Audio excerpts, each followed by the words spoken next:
books was in. The books are in. Yep. They in.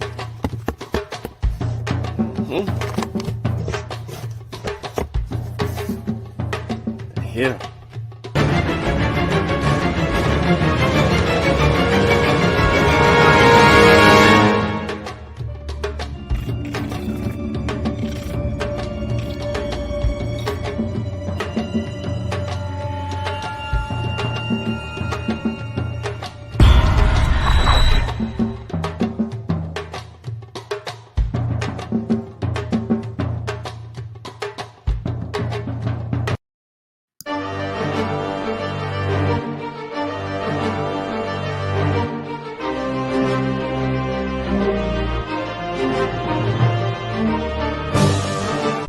Log in to KofiPaisaTV.com and get Spears of the Mossy Volume 1 by Kofi Paisa Research Team, from Spears the Pen Volume 2 by Kofi Paisa Research Team, Spiritual Combat Volume 3 by Kofi Paisa Research Team, One Night Before Bed by Any Harek Shawn Calfunny, Kalawa's Trip to the Motherland by Kofi Paisa, From Cocaine to Consciousness by Any Harek Shawn Calfunny, As I Learned, We All Learn by Kofi Paisa. Also, if you want fresh merch, go to our online store, Family Connect Apparel, and get all the brands. Also, get our 54 deck of quiz and educational cards available now on KofiPaisaTV.com. ETN Hotel, Randy Shawn. Welcome and peace. My name is Shawn. I'd like to thank everybody for tuning in to Science with Shawn. Man, please like the show, share the show, tell a friend, tell a friend. Let's see if we can get some people in the building before we get started. I just got tired of typing on Facebook, and I was trying to do a live, but I couldn't do the live. Where I was at, they were doing construction, and the signal was kind of messing me up. So let me see if I can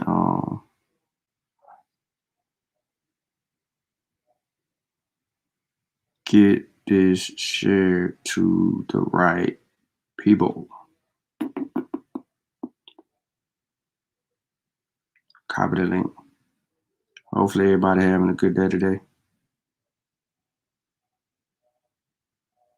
Man, I'm just gonna have to get rid of this sister, man. She just be...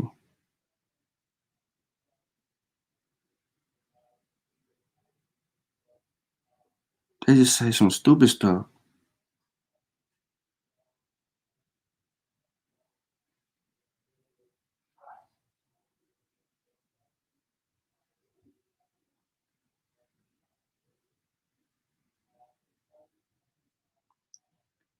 I swear, yo. The stupidity just increases. It's not as bad. That's... Yeah. Yo, like... It's crazy. Chavis, you still arguing with that person, man. You need to leave dude alone, man. He ain't trying to get with it. But you gotta know. That's why I be dipping on them folk, yo.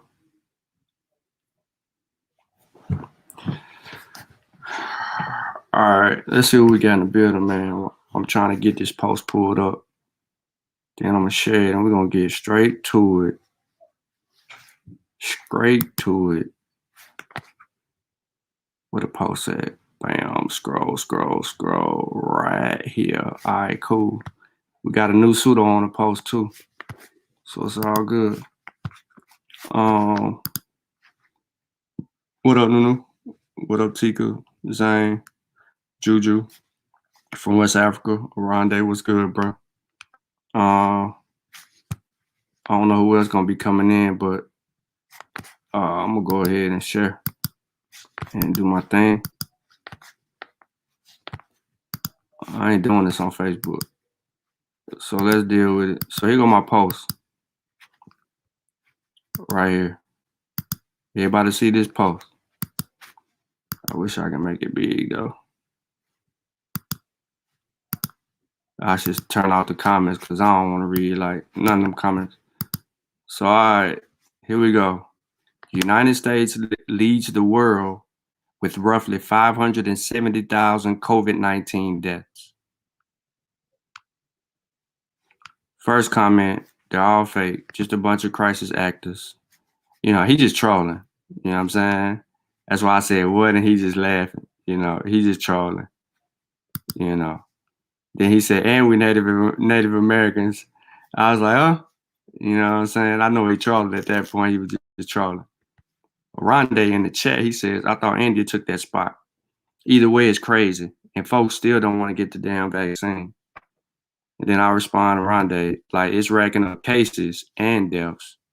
And then this person goes on there and say, I'm in contact with some people in India who dispute everything the media is saying.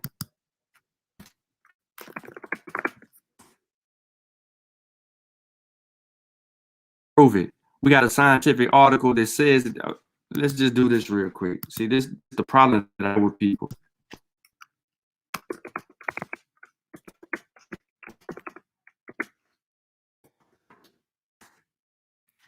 What are you in contact with people, and what are they talking about? They hit freaking 300,000 cases in one day on the 27th.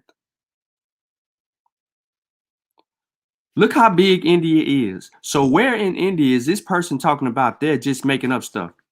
360,000 new cases. They got 201,000 deaths, 14.8 million recovered, 18 million cases.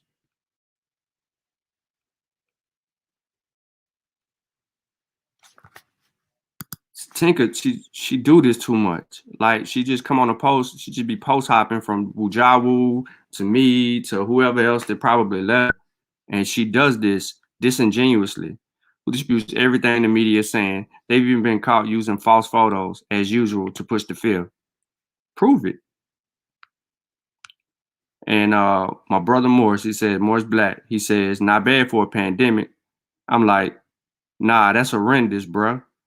Imagine no internet, no real communication, and no vaccine available as soon as we had this death rate is high as fuck. So I was like, let me help you out. This surpasses Spanish flu numbers. Had we had similar access to the care they had back in 1918, this number is horrible. Now, follow me in this because I'm going to explain it to you very carefully. This is why I couldn't do this on Facebook.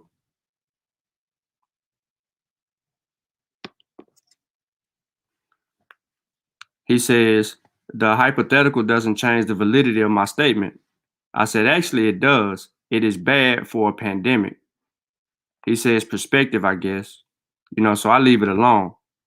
But to my brother's point, I understand what he's trying to say, but it is horrible because it could be much worse if we didn't have access to the things that we have access to today. It would increase. All right, so Mwah asks, not disputing anything, but I'm curious. Even though it surpasses Spanish fly, he meant flu. In total numbers, does it in population percentage? There were roughly 100 million people living in the U.S. in 1918, 330 million today. Correct. I said T. Marie, correct. The pace the virus spreads and infects increase tremendously. Mwah said, yes, sir. More infections, more death, more people, risk of spread, everything goes up. So we're on the same page. She says there were 675,000 deaths in the U.S. with 2 million less people then. How does this surpass Spanish flu? So T, easy. People didn't have technology and science then. They didn't have sequencing, masks, social distancing, etc. You put us in that condition and the circumstance based on data alone with 4 variants moving through thoroughly increasing reinfection and transmission, the numbers skyrocket.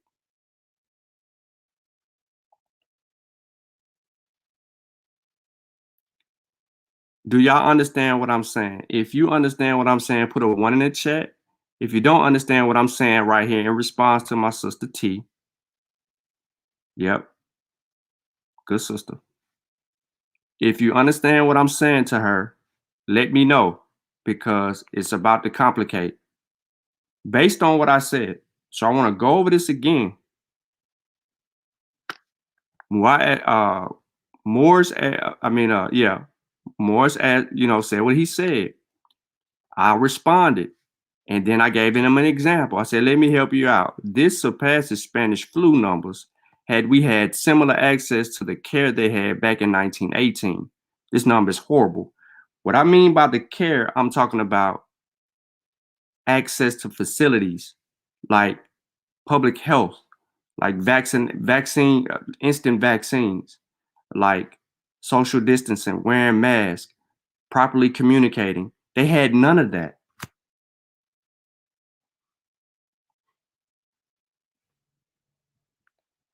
Brooks Trader, great point. And I didn't mention that.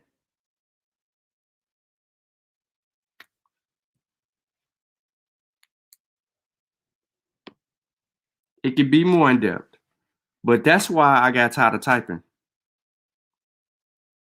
Okay, so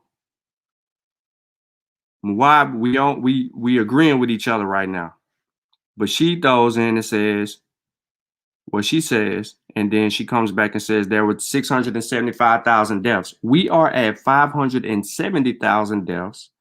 Correct, the population has grown, but we have more mask wearing, distancing, communication, technology, science, and a working vaccine.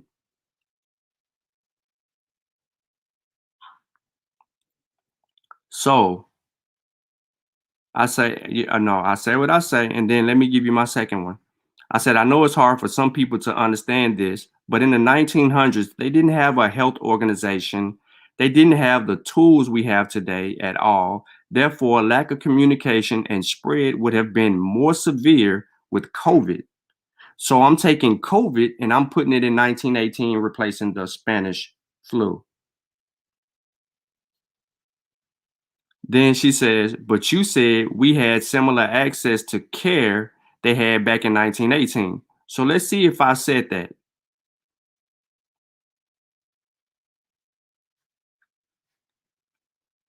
I said, let me help you out. This surpasses Spanish flu numbers. Had we had similar access to the care they had back in 1918, this number is horrible.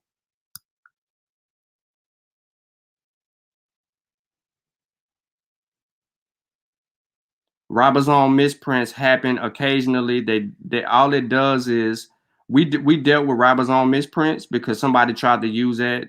One of them little fake doctors tried to use it as an argument. And to be honest with you, the ribosome misprint happens. It's common. It happens. It doesn't change. All it does is corrects and fix itself. If you make too much protein, it'll downgrade the protein and dissolve it and get it out of the body. So ribosome misprints is not an issue. All right. So she said that I said that we had similar access to the care they had back in 1918. I did not. I said, had we had similar access, meaning if we lived in the conditions that they lived in 1918, our numbers would supersede the Spanish flu numbers.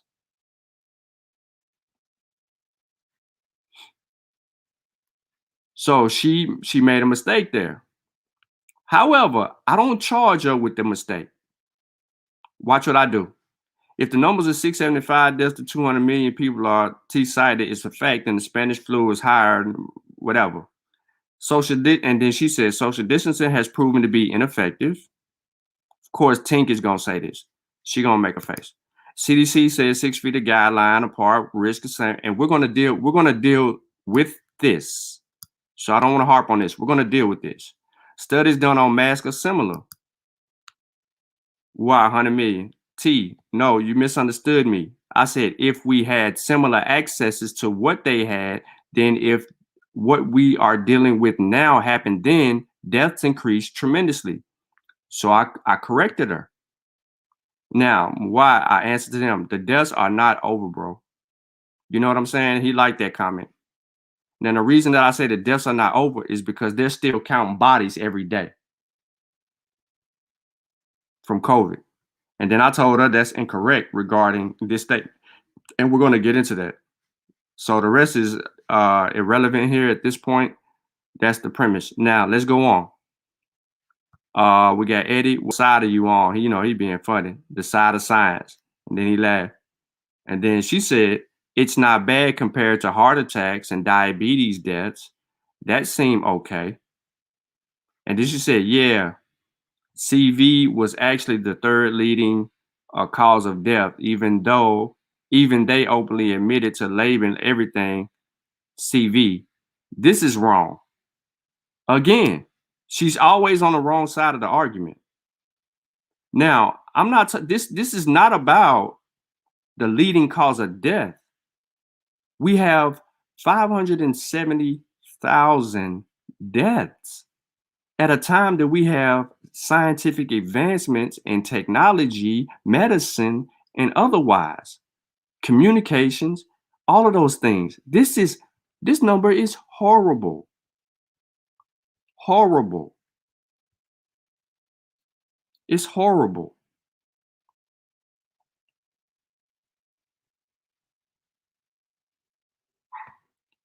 All right. So again, Richard, you're not paying attention. Or I'm sorry, not paying. Let me take that back. My bad. You might have came in late. So Richard, you cannot compare 100 million people in 1918 to 330 million people in 2021. Why? Because we have access to things that they didn't have access to in 1918. And and basically what I am saying here in my statement is that with all the accesses to science, technology, communications, this number is still way too high. This number would exceed 675,000 deaths. It would exceed the per capita number deaths from the Spanish flu. All the numbers would go off the charts, bro. This would be basically 2 million COVID deaths or more. And they still counting bodies. They're still counting deaths. So let's look and see what the COVID deaths in the US is right now.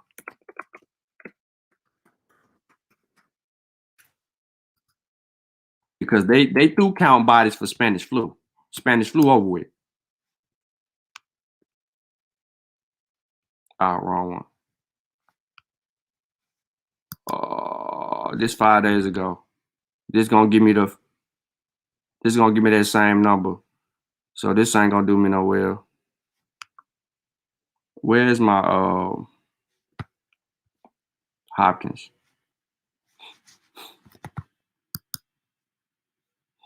Let's look at this first, and then we'll get into the other.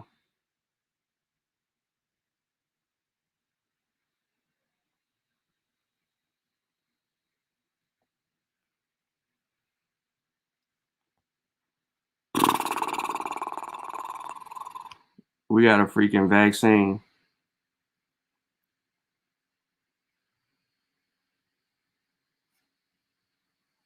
All right, so COVID-19, the first cases appeared in China. We know that approximately 148 million cases have been confirmed worldwide. There have been 32 million cases in the US between January and April. All right. The World Health Organization estimates that 1 billion people worldwide get the flu every year. We know that. So the CDC estimated that 39 million people or 56 million cases of the flu.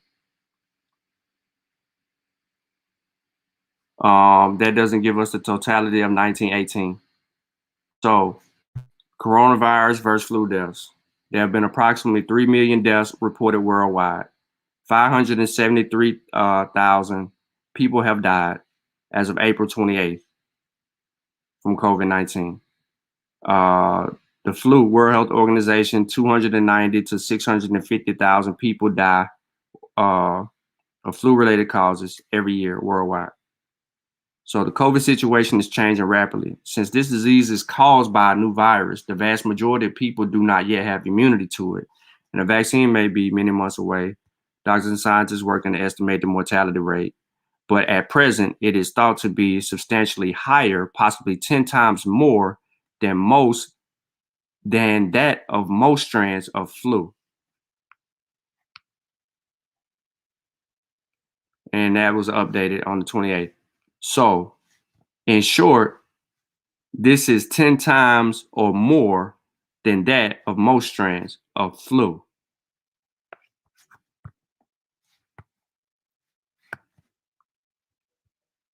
What I'm trying to tell y'all, man, and I don't think that you could actually wrap your mind around it, is that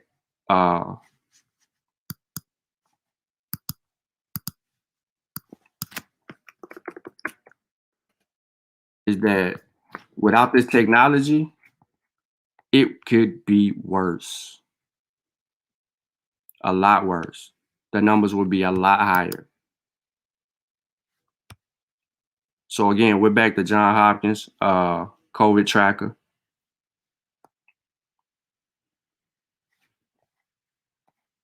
32 million U.S. confirmed cases and climbing. 3 million global. 573,000 deaths. See what I'm saying? Like, we're dealing with situations, and right now India is getting tore up. But somebody said that's fake. COVID spikes are happening all over the United States. Some people are saying that's fake. And we got a dang on vaccine a year later. They didn't have a vaccine for the Spanish flu in 1918. They didn't.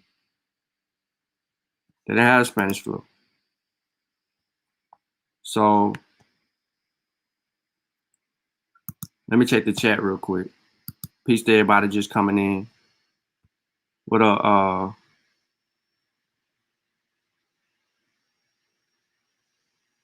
Okay. This is just a question based off the total numbers of the population deaths. Understand the variable of technology differences, time, and population. Right now, based on the variables, if you're comparing one to the other, the Spanish flu would seem higher because it was less population. And we have since, doubled or tripled the population from 1918. And the reason that we're able to increase the population since 1918 is because of the advancements in science and technology, vaccines, and all of those things.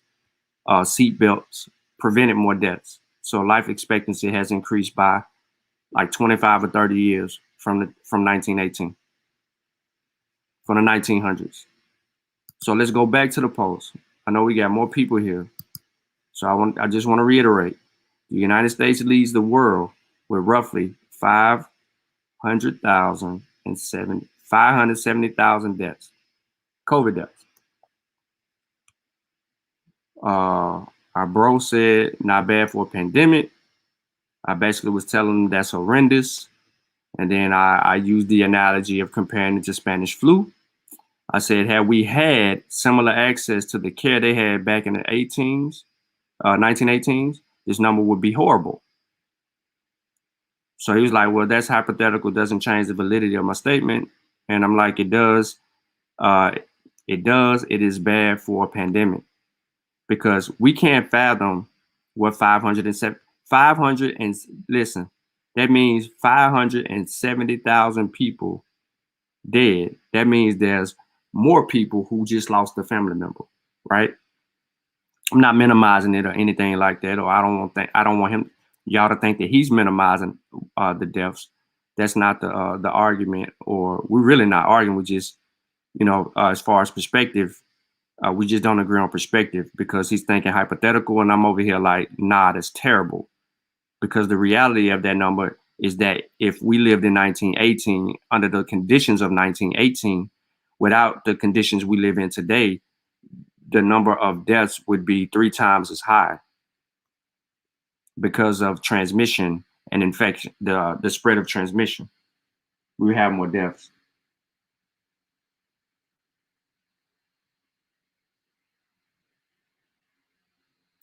Shash, correct. It's not just Philadelphia. It's a lot of people. There's millions of people who haven't showed up for their second dose, and that's bad. But to continue, why I asked a good question, not disputing anything, but I'm curious. Even though it has surpassed the Spanish flu in total numbers, does it does it in the population percentage? And I'm saying yes. I'm saying yes, sir. More infections, more death, more people, risk of disease increase, everything goes up. And then I'm saying correct with what T's saying because the population was less, and there was back then there was 100 million people, and there was 675,000. I don't disagree with 2 million less people. Then how does it? She said, how does this surpass the Spanish flu? And then I simply say, easy. People didn't have the technology and science.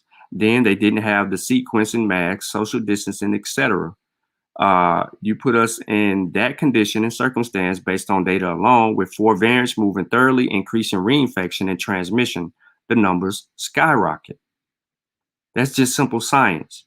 You got more people, you got more risk of transmission, you got more people being infected, you got more people dying. Think about what I just said in this statement alone. You put us in the conditions of 1918 and the circumstances just based on the data alone.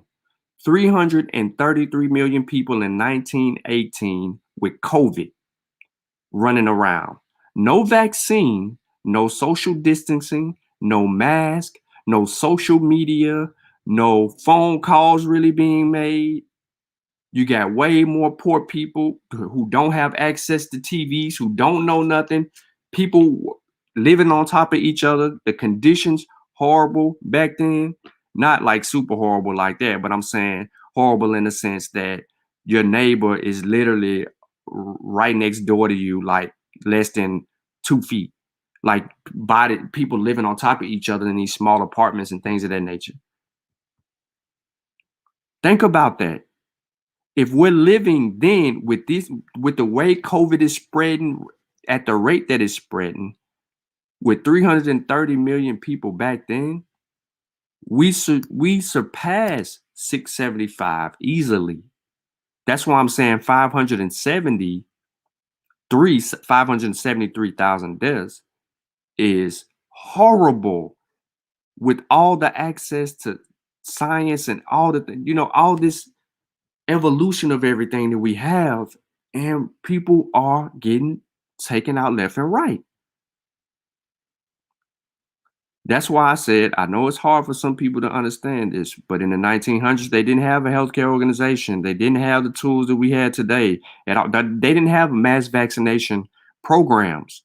They didn't even have the infrastructure to do mass vaccination programs. They had to do forced vaccination in some instances. When they were running around talking about the smallpox breakout, like you know what I'm saying? With Onesimus, not Onesimus, but the Boston, pandemic and all of that. Like New York had one. Like they were pulling up on people trying to vaccinate as many people as they can. They didn't have the tools or the infrastructure to make that happen. So yeah, they succumbed to a lot of infections and deaths at that time. So you put us in that situation with these variants running around, we succumb to more deaths because they wouldn't have had a vaccine for COVID like that. And the vaccine that they had back in the 1900s, what I'm referring to pretty much was the vaccine for smallpox.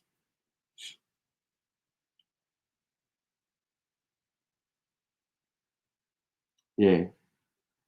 So we would, COVID would triple this number is basically what I'm saying. This COVID-19 would triple this number if it was in 1918.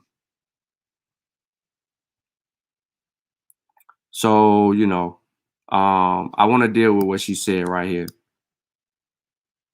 Social distancing has proven to be ineffective, and masks don't work. Similar with masks.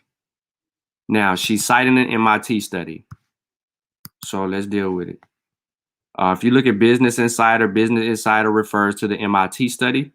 This was done, the MIT study that says social distancing does little to stop COVID-19.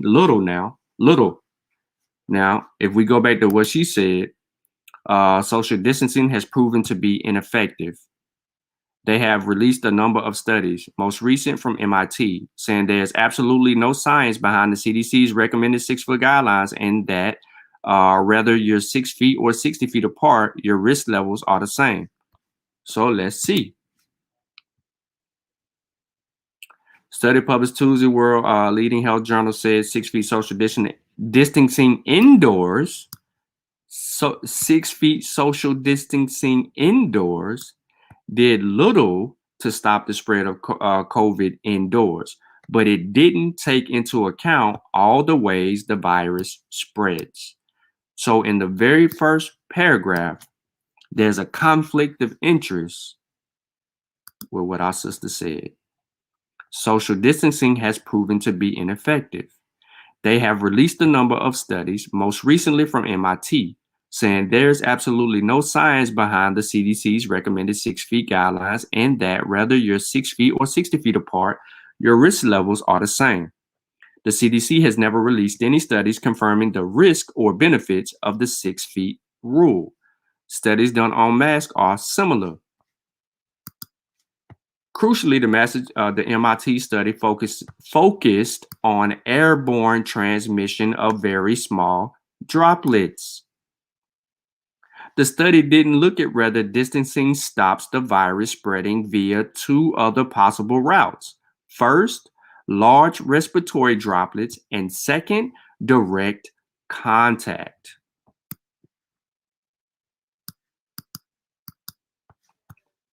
Let's give her that right here.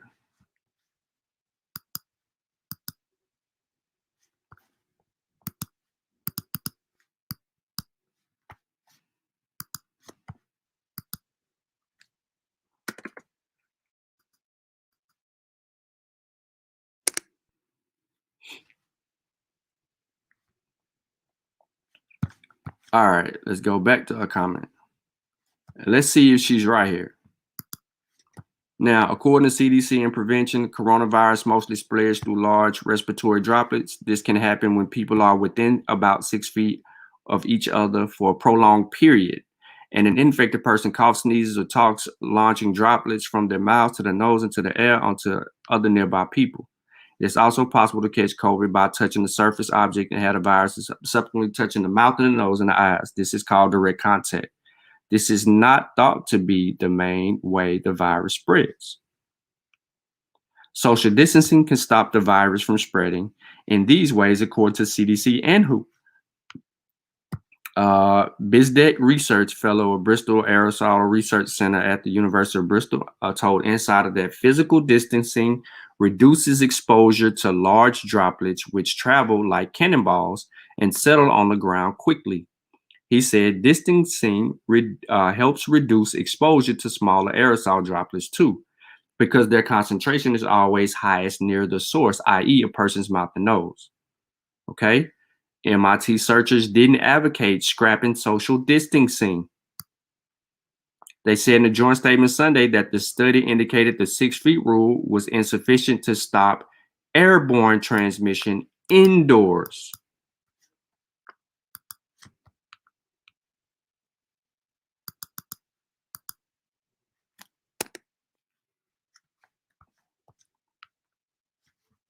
The conversation at this point is over. In well-mixed spaces where effectively everyone in the room breathing the same air, no one is safer from airborne pathogens at 60 feet apart than 6 feet. You see where she gets this from? Let's go back. She read something, which is good because she does read. Trust me, she reads. Social distancing has proven to be ineffective. Then she goes and hit us with this. Recently from MIT saying there's absolutely no science behind the CDC's recommended 6 feet guidelines, and whether you're 6 feet or 60 feet apart, your risk levels are the same. Not true, because they're referring to indoors and they're referring to something different. In well-mixed spaces where effectively everyone is in the room breathing the same air, no one is safer from airborne pathogens at 60 feet apart than at 6 feet. People must also limit the time they spend indoor space. They said, according to the study, risk depending on the number of people in space, the type of activity, ventilation, and mask wearing. Oh, they brought up mask wearing. Oh, mask wearing. They brought it up. I probably ain't gonna be able to see it. Yep, they're gonna make me trial it. I ain't finna do that. All right, so Brian and Bush created a guideline for policymakers, schools, and individuals to gauge the risk of catching coronavirus indoors based on these factors. Bizadek told Insider that in poorly ventilated spaces like ones considered in the study, aerosol and gradual buildup over time, increasing exposure and the time spent. Howard Stone, professor of mechanical and aerospace engineering at Princeton, who was not involved in the study, told MIT News that the analysis was a valuable tool for estimating the maximum time to spend indoors with others, but it is a rough estimate. All right, let's go a little further. Okay, so we don't want to deal with everything the way that it needs to be. Now, I know I read that and y'all didn't get to see that, but I wanted to read it for a reason. Now I'm going to show it to you. So you know I'm not making it up. She says, you'll see the screen. Social distancing has proven to be ineffective. They have released a number of studies, most recently from MIT, saying there's absolutely no science behind the CDC's recommended 6 feet guidelines, and that whether you're 6 feet or 60 feet apart, your risk levels are the same. The CDC has never released any studies confirming the risk of benefits of the 6 feet rule. We need to confirm this last point right here, right? Okay. And studies done on masks are similar. Okay. Here's the article. Of course, y'all know I put the article in the chat. Now, what I said to y'all in the chat, so you can understand completely what I said, is this. Okay. A study published by the MIT said the 6 feet social distancing indoors did little to stop the spread of coronavirus, but it didn't take into account all the ways the virus spreads. Okay, this is it. This deals with the article. Everything that you heard me say is backed up right here. Now, MIT researchers didn't advocate scrapping social distancing entirely. They said in a joint statement Sunday that the study indicated the 6 feet rule was insufficient to stop airborne transmission of coronavirus indoors. Indoors. In well-mixed spaces, where effectively everyone in the room breathing the same air, no one is safe from airborne pathogens at 60 feet apart than at 6 feet. So she did not properly get that. Now, she's probably about to come in again, and she did. So let's see what she says. This real time. This that good stuff.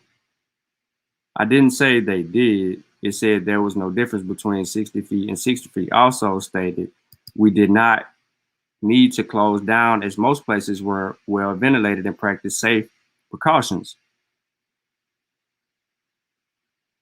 Okay, so on this live, I read what she said.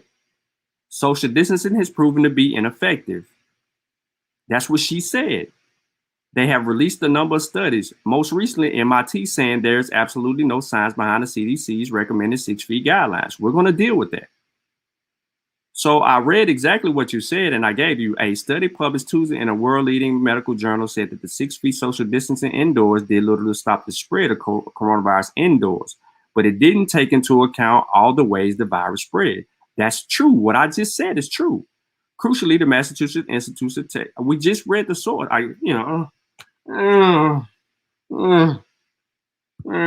So let's go. So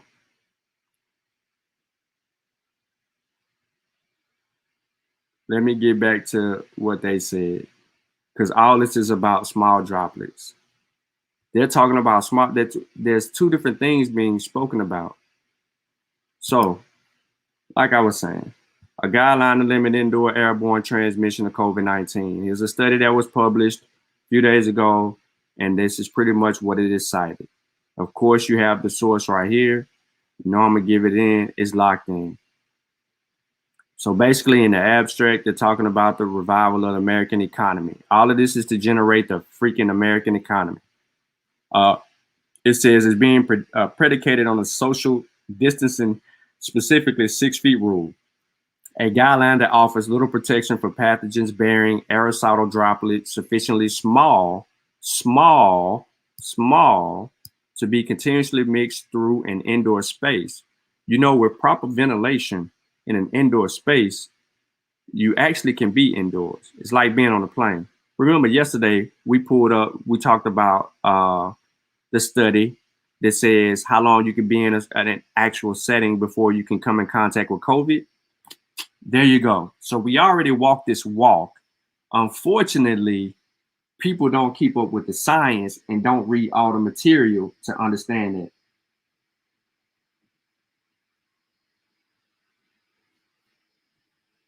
All right, so the importance of airborne transmission of COVID-19 is now widely recognized. While tools for risk assessment have recently been developed, no safety guidelines has been proposed to protect against it. We here build on models. This is what they said. We here build on models of airborne disease transmission in order to derive an indoor safety guideline. They are looking for indoor safety guidelines. So they're trying to do a study to deal with that, right?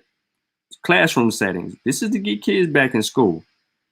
The 6 feet rule is social distancing recommendation used by the US CDC in prevention based on the assumption that primary vector of the pathogen transmission is large droplets ejected from most vigorous exhalation events, coughing and sneezing. Indeed, high-speed visualization of such events reveals that 6 feet corresponds roughly to the maximum range of the largest milliliter scale droplets.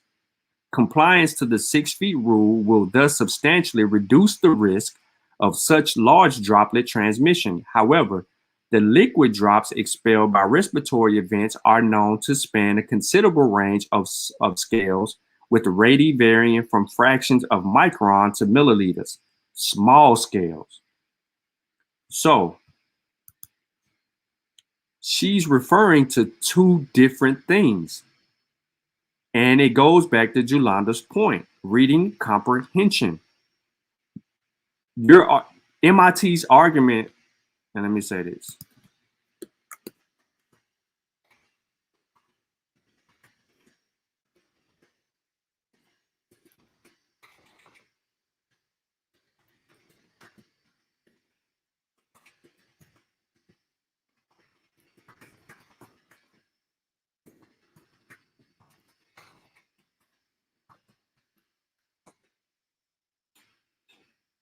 So let's get back to it. Now, there is now overwhelming evidence that indoor airborne transmission associated with relatively small micron scale aerosol droplets plays a dominant role in the spread of COVID. They have evidence of that now. So MIT is rejecting the notion of, is arguing for smaller droplets being the major or the more prevalent way of transmission versus the large scale droplets that was initially stated. But they're not going away from social distancing. Hence, we doing all of this talking about social distancing, but we ain't even got into the one factor that makes all the more sense to make social distancing work, whether it's small droplets or big ones. And it's called a mask.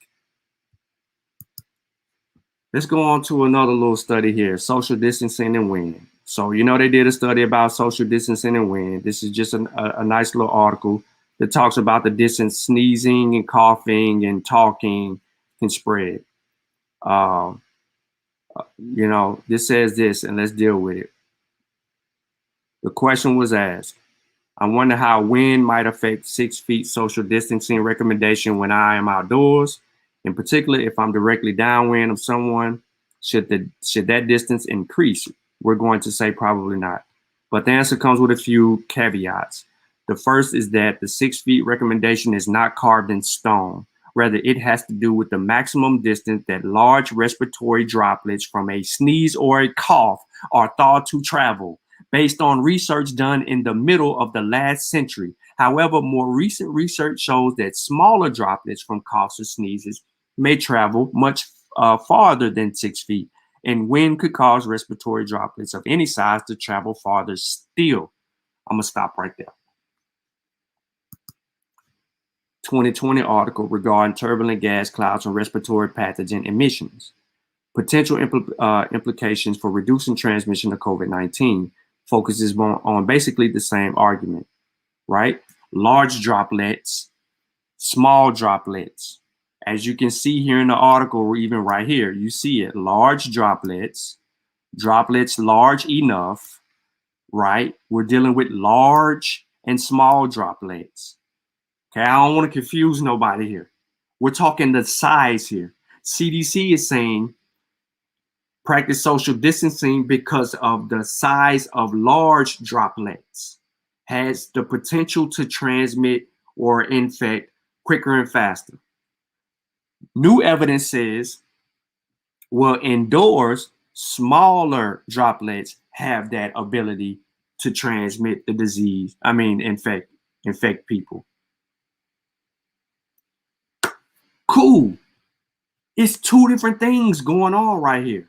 But we can't make the MIT argument say the CDC is wrong, or the CDC is not right, or the CDC don't have the evidence, because they do have the actual evidence, because they just said they got recent studies within the last decade or last century. It don't even matter. They got studies that say large droplets do transmit.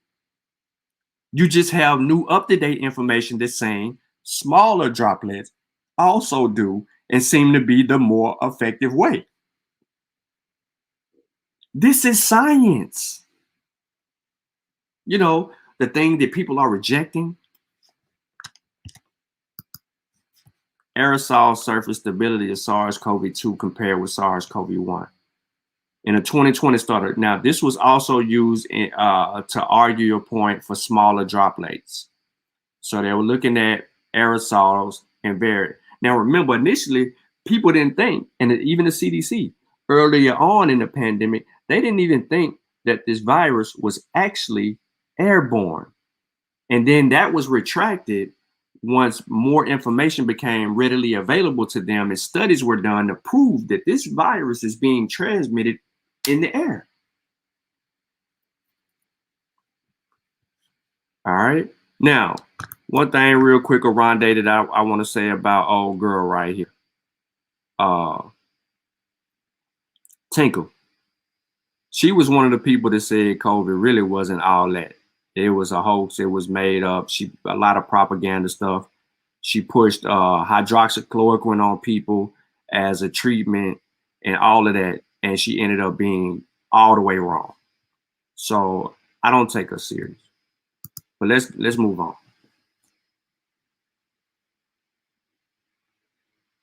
What up? I'm gonna come back to this. World Health Organization urges people to stop playing fast and loose with the pandemic as coronavirus cases and deaths soar. I wanted to bring this out because people are not getting vaccinated. Cases are driving up. There's some issues with all of that. And, you know, we are in a heap of things, and deaths are increasing. Like, we're over 3 million. And this article is an old article. Yeah, this article is from the 12th. And, you know, you're talking about certain vaccines and things of that nature. But this was just pretty much something to argue for people need to get more serious. CDC, social distancing. Limiting close face-to-face contact with others is the best way to reduce the spread of coronavirus. Let's see here. The CDC has a study for us. It's 20 seconds. Let's see. It's a little demonstration. Inside your home, when someone has or thinks they have COVID, if possible, stay at least 6 feet away. Outside your home, stay 6 feet away. It's basically it. They just want you to keep your distance, right? Well, they don't have any science or any information that actually says that. Remember, that was one of the things that she actually said. Social distancing should be practiced in combination with other everyday preventative actions to reduce the spread of COVID-19. With other everyday preventative actions, social distancing should be practiced in combination. Social distancing should be practiced in combination with other everyday preventative actions to reduce the spread of COVID-19, including wearing masks, avoiding touching your face with unwashed hands, and frequently wash your hands with soap and water for at least 20 seconds. We are all the way back to square one, yo. Why practice social distancing? Let's see here. Spreads mainly who's a close contact for a prolonged period. Spread happens when an infected person coughs, sneezes, or talks, and droplets from their mouth or nose are launched. This doesn't say what size. It says droplets from their mouth or nose are launched. It doesn't say small droplets or large droplets. It just simply says droplets. The droplets can also be inhaled in the lungs. Recent studies indicate that people who are infected but do not have symptoms likely also play a role in the spread of COVID-19. Since people can spread the virus before they know they are sick, it is important to stay at least 6 feet away from others when possible, even if you or they do not have any symptoms. Social distancing is especially important for people who are at higher risk for severe illness for COVID-19. This thing just said recent studies indicate. So the CDC is making a determination based on recent studies that indicate people who are infected but do not have symptoms likely play a role in the spread of COVID-19. Now, she said the CDC has no studies on the 6 feet rule. Remember that. So let's see. Okay. When going in public, it is important to stay at least 6 feet away from other people. Wear a mask to slow the spread of COVID-19. Oh, wait, the sister said to us.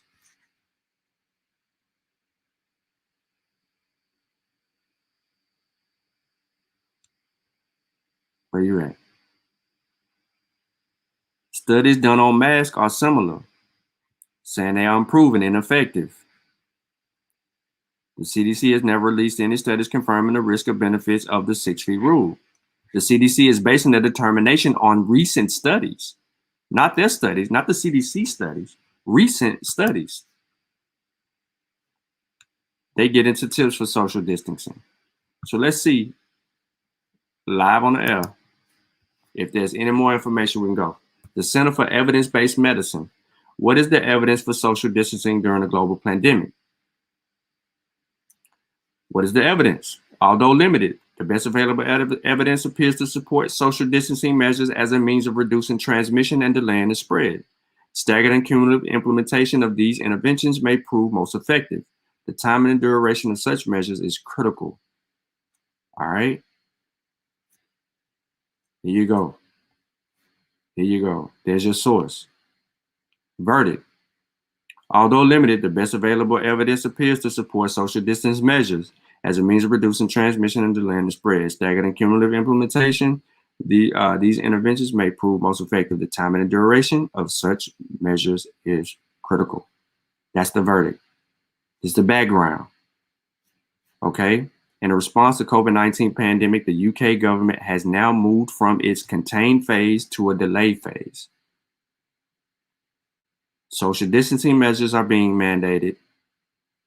Strategies has not had universal support. It had open letters. All of that. Current evidence. We found two notable systemic reviews in preparation for WHO guidance and the CDC and prevention in Atlanta, posted May 20th policy review of social distance measures for pandemic influenza and non-healthcare settings. The phone review conducted separate systemic reviews to gather available evidence on the effectiveness of 6 measures to reduce community influenza transmission as follows: isolating ill people, tracing contact, quarantining exposed people, school dismissal or closures, changing workplace, avoid crowds, and restricting movement. Isolating ill people, it goes through all of that. So they give you that, right? Implementing social distancing in schools.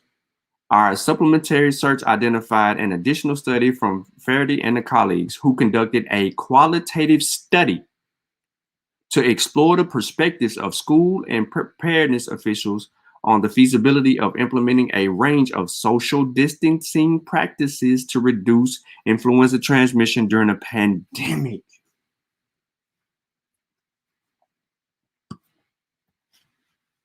A qualitative study.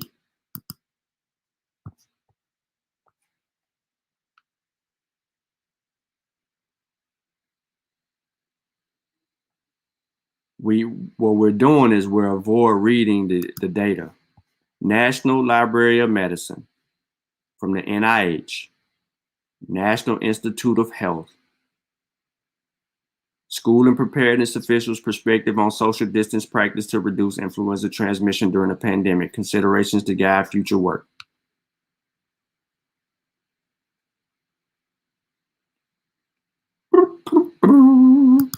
Let's continue. Data-driven models of COVID-19 spread in China. So they got models. The result of recent model study of UK cases of COVID-19 have reinforced the need for social distancing. Let me run it again. The results of recent modeling study of UK cases of COVID-19 have reinforced the need for social distance measures as a package of intervention.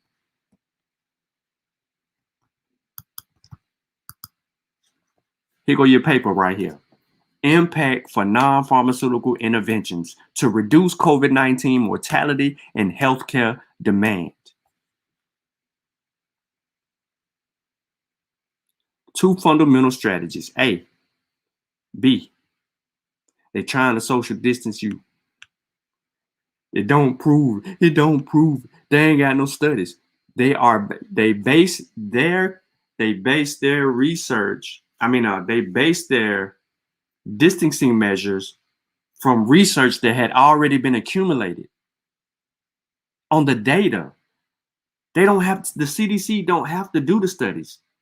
The CDC gets the information from the people who's doing the studies, and then they implement the vote.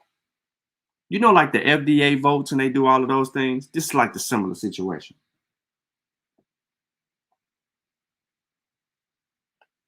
Yeah, I'm all the way back. Yeah, absolutely. So let me do this. Let me help the sister out.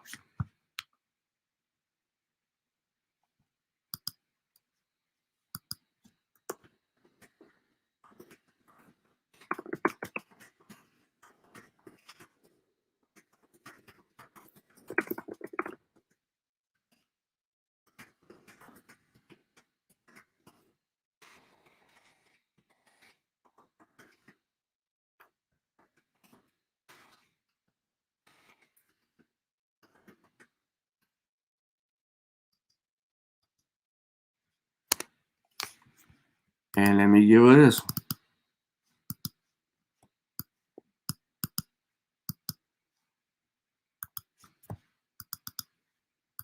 Golly. Okay, so, and let me give her this one, where it all stems.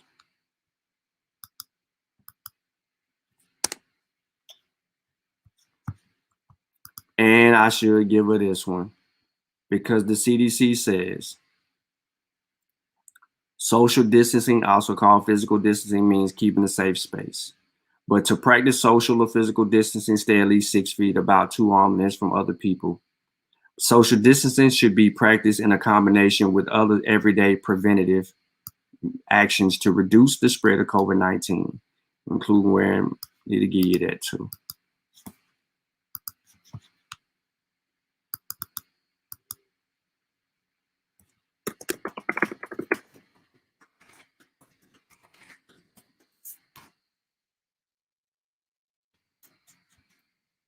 All right, so that should tackle her. Now, do I really need to get into the mask wearing?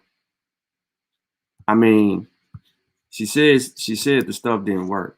So let me go one more. Let me exhaust this social distancing thing right now. UC Davis expert, science says wearing masks and social distancing slow COVID-19. That's the goal, is to slow the risk of infection. Slow it. We're just trying to slow it. Scientific evidence is clear. Social distancing and wearing a mask help prevent people from spreading COVID-19. And masks also protect wearers from being infected themselves. Two UC Davis health experts said on UC Davis Live. So let me just hit her with that. She probably gonna unfriend me. Let me hit her with that.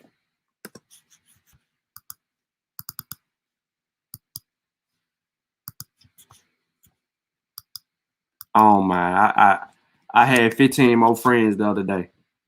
See, I'm at 982. I was at 995 or something like that, or 97. I actually had 5,000 friends at once. But once I started talking about vaccines, I slowly been losing friends. And then I add more people because I got 260 something people requested. Now, along with preventing someone from transmitting coronavirus, a range of new research shows that the risk of infection to the wearer is decreased by 65%. On the other issue of the mask, I like to restart because we've learned a lot, Bloomberg said. We learned more due to research and additional scientific evidence. What we know now is that masks work and are very important.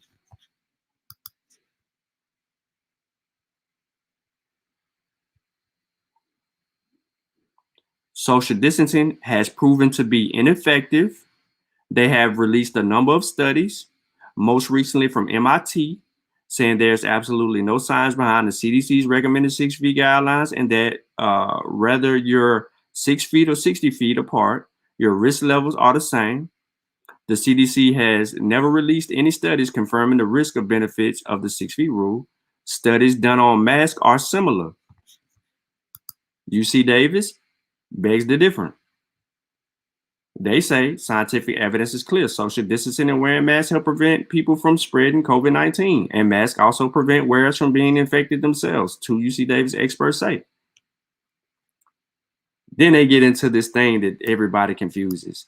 Transmission by droplets. There are two primary methods of transmission, they said. First is via droplets and carrying expels, which are about 1/3 the size of a human hair, but still large enough that we can see them.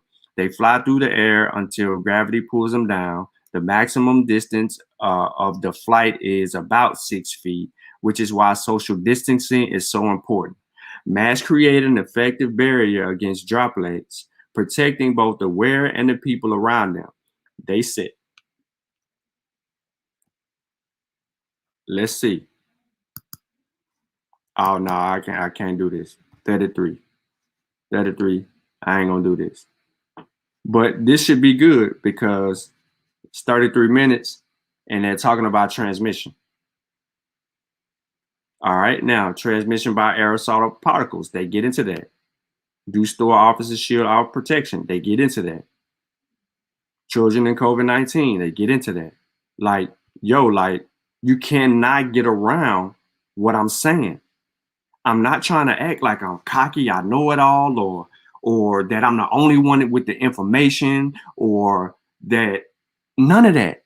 What I'm telling people, man, is that you need to slow down. You saying some incorrect stuff. You need to understand why the CDC is saying 6 feet. And do you need to understand why MIT is saying 6 feet?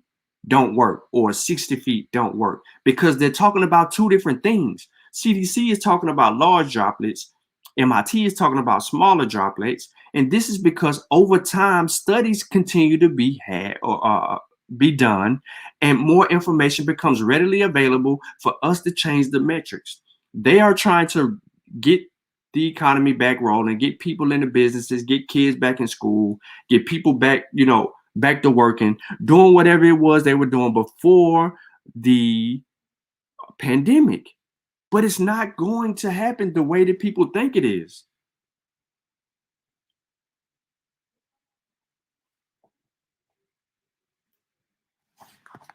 So again, let's see what the pseudo says, because y'all seen her pop up. Let's see what the pseudo say. She must be on a Rondé post. I'm calling her pseudo. I apologize, but prove it. I asked for proof 59 minutes ago. Let's see if we got it. Ladies and gentlemen, hold on. Before the comment pulls up. Before I show the comment, her response. How many of y'all think that she gonna show a source? Before I show the comment, how many of y'all think that she's going to show us a source? Who thinks that she proves her point? Who thinks that she provides the evidence? Who? Could you please let me know? Before I show y'all her response.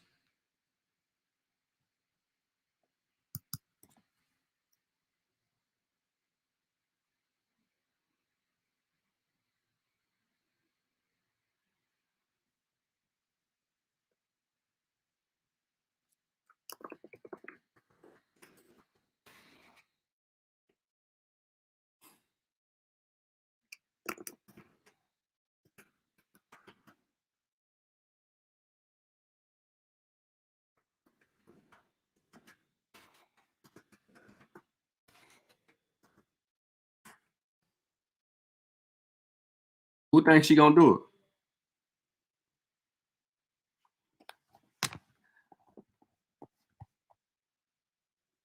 All right, let me reshare my screen. I see it. I'm reading it. I'm reading the comments. I see it. All right, here we go. Ladies and gentlemen, boys and girls, cats and dogs. Prove what? That if things were as bad as they claim, they wouldn't need to use false photos. Like this is one above. I mean, this isn't the first time they've been caught and called out. How you gonna blame this photo ain't got nothing to do with the truth?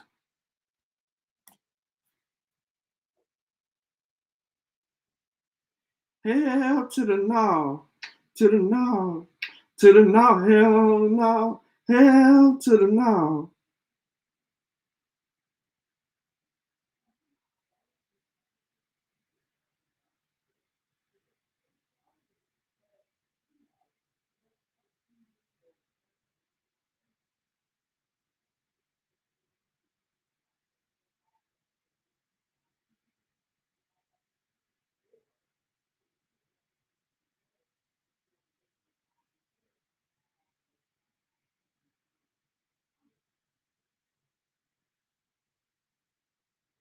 I called her crazy.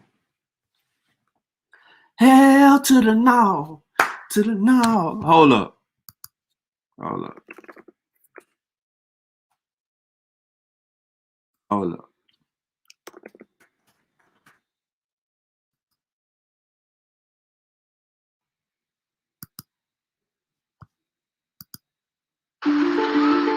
Welcome to a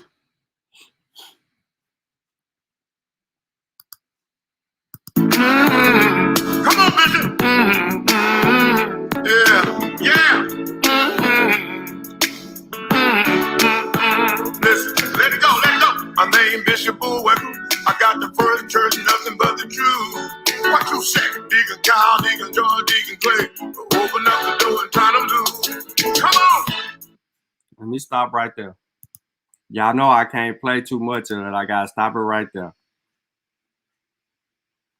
I ain't even put my look. Let me do my let me do my little. Let me do my little.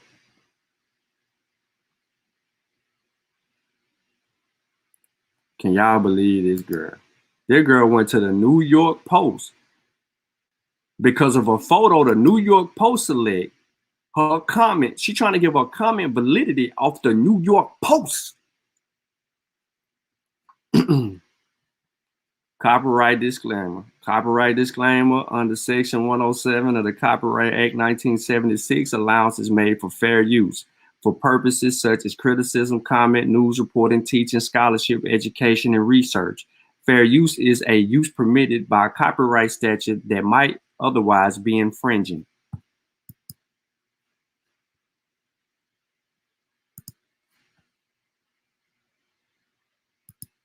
Hell no, to the no, no, no. Yeah, to the no, hell to the no, to the no, no, no.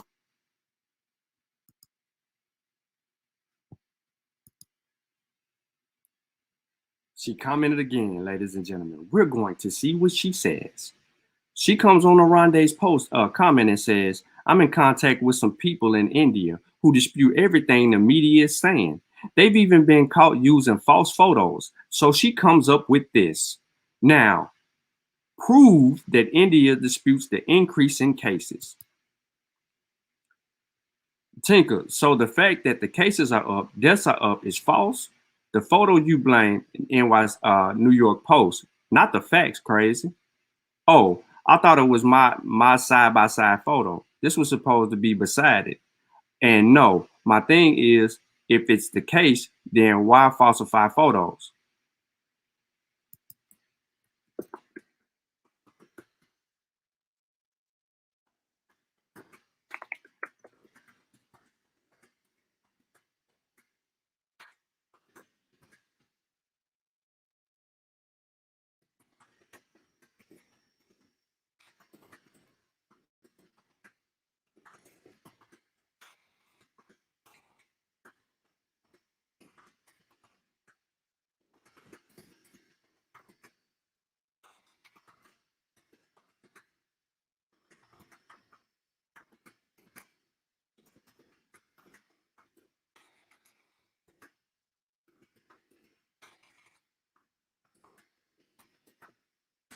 She can't prove it.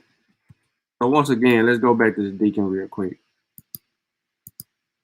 Hell to the no, hell to the no, to the no, no, no. All right, so I'm leaving Deacon alone. That's it for you, Deacon. That's it. That's it for her too. So what I'm about to do at this time,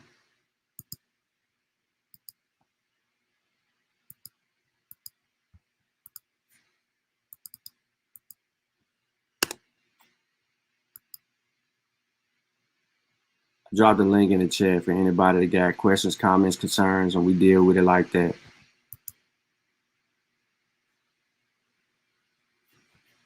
That's facts.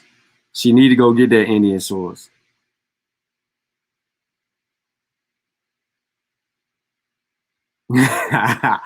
Boy, y'all crazy.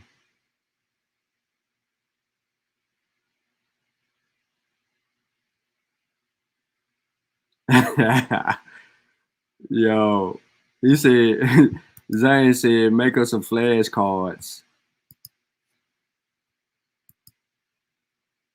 Yeah, man. Yeah. She said, look, why folks gotta have my name?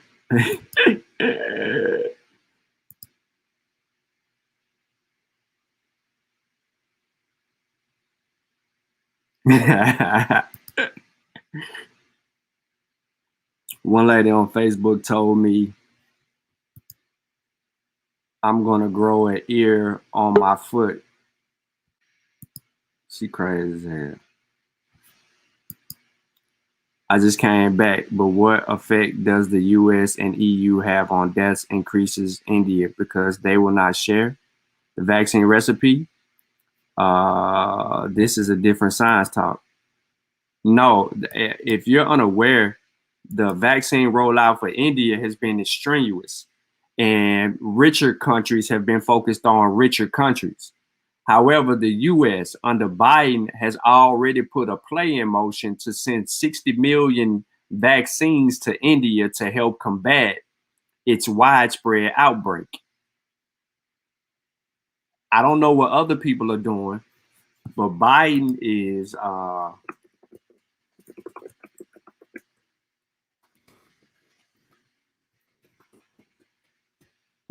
already in play. So if you want to look that up, you can go to the New York Times, and I'm gonna put it on the screen. Of course, since I be looking at stuff all the time. I be on my phone reading and looking at articles trying to stay abreast, but I can't get the free article here. But if you look it up, it'll tell you. I'm gonna put it in the chat because y'all might be. But Biden vaccine in India. So that's just to show you the validity of Biden trying to do it. And it's like, I think it's 60 million. Now the vaccine ain't the vaccine of choice, but it's still a good vaccine for what they need in India. He said, I need a suit like the Bishop singing OG. I bet she watches Signet on that. Absolutely, she watches his channel. I'm hella late. Peace. What up, Keenan? Yeah, you super late, bro. We are hour 17 in. Yep.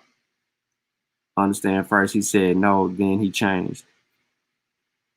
He's sending the vaccines over there. They got 60 million vials of AstraZeneca. They sending over there. They keeping the J&J and Pfizer and Moderna in the house. If they need to send others, they'll probably send that too. Hell no. To the no, the no, the no. Okay, she replied again.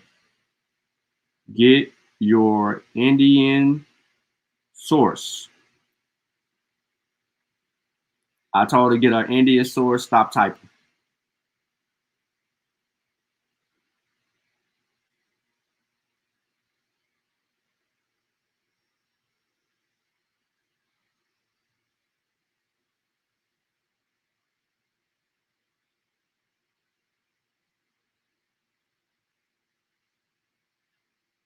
So I told her, get your Indian source, stop typing. The data supports it, and the urgency from India shows it. Now get that source.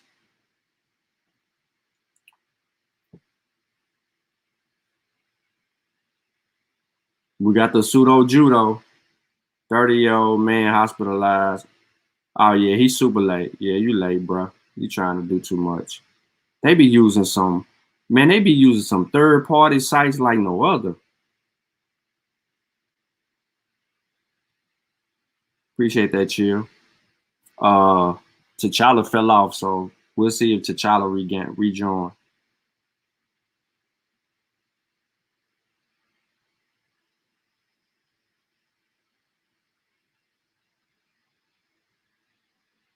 Man, y'all getting whacked over here, bro.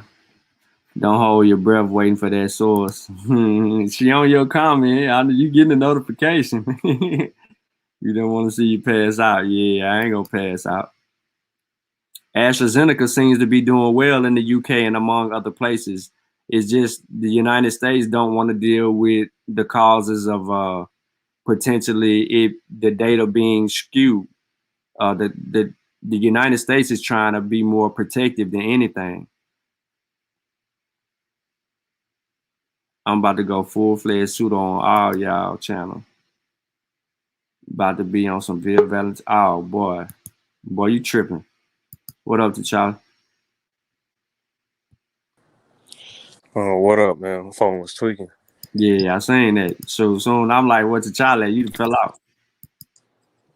What's happening? You up here busting people upside the head with this information as usual? Bruh. I don't know. Hey, can I show something real quick? I just wanna provide some evidence because demonstration beats conversation around here. Yeah, go ahead, bro. All right, just check this out. All right, I don't know if y'all can see that. You got that. You got that Moderna. You know what I'm saying? You got that Moderna. Yeah. So that's how we roll around here. You got that Moderna, man. When you get your shot? It was a YMCA over here. I was able to go to. My teacher was able to print up a letter, but I didn't even need it. He just put Oh me yeah, on with the yeah. plug. I remember you saying you was working it out. I just Yeah. didn't think you were gonna get it. But they ain't even asked for it. I know they wouldn't. I told you that. Oh. Kevin Chihurst said I'm making him lose friends. Hell to the no. To the no, no, no. I'm gonna show y'all why Chill said I'm making him lose friends, y'all.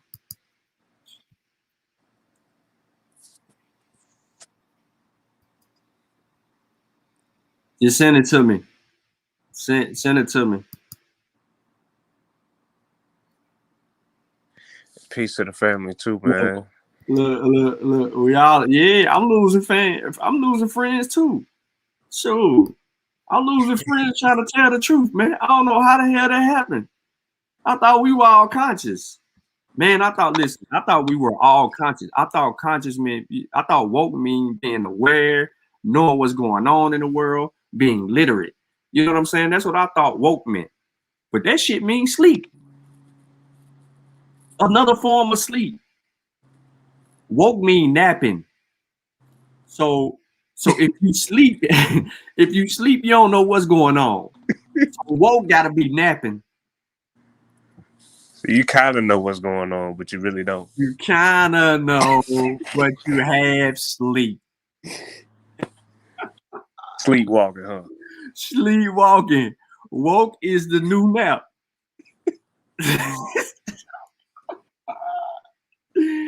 Yo, I don't want to be woke. I'm trying to be up. That's facts. I can dig it.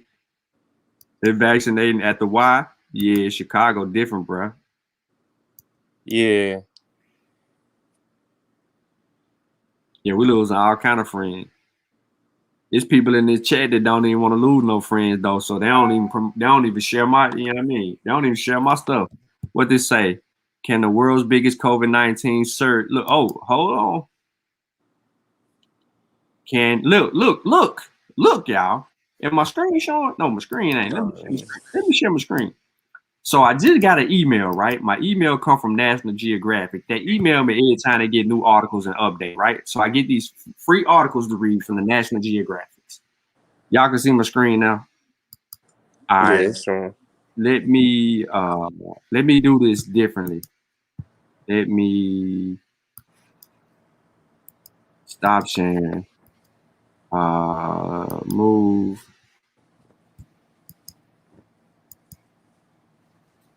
And let me do it this way.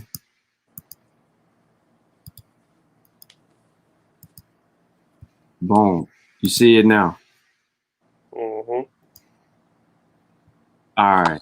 So the biggest question, can India tame the world's biggest COVID surge? So what's she talking about over there? What's she talking about? Who making up what? Who making it up?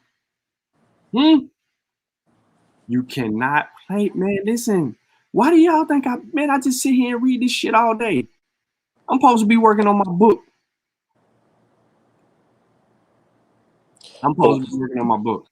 But wait, Shawn, I just gotta ask real quick. Amidst the pandemic, you bring up a place like India being calling some people out that it's fake or something's fake. You talking about India in the pandemic with a social disease? I'm just Right. saying, but I mean, you know what I'm saying? Like when you talk about context clues and critical thinking, it's certain things when you scientifically literate just don't add up. Like just knowledge of the world, basic world current events and world history. You know how many people live in India, and you know how they live. COVID is not a problem in India. Yeah, Kevin Chill a fool.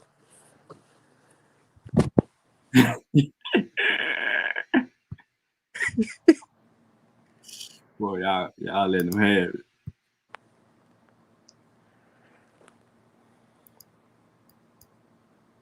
Golly, man. Look, he said, I never walked inside a YMCA after I found out the truth about the village people. Oh, boy, that boy crazy. Good crazy. I've been staying aware since 2014. He said aware.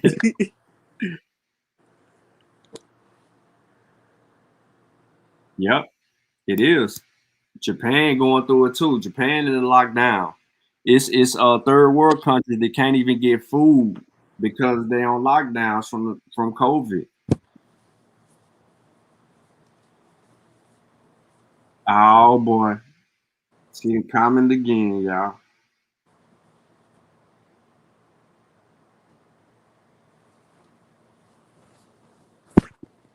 She lying again.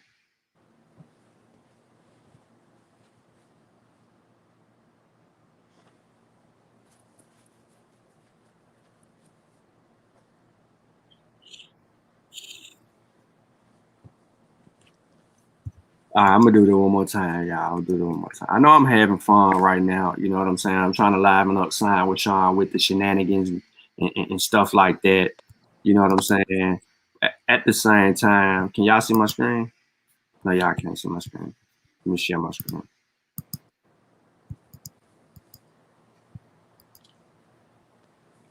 You know what I'm saying? Yeah, to the no. Listen. I'm about to post. I left it wet for you. That's my next video I'm putting up. Let's see what she say, yo. Let's see what she say. Around, let's go. Get that damn Indian sauce. We're doing this live, y'all. The slaughter is live.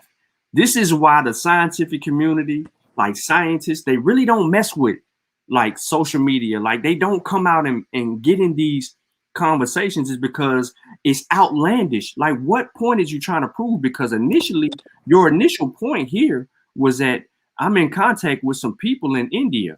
So where they at? Who disputes everything the media is saying? Okay, the media is saying that India is under fire.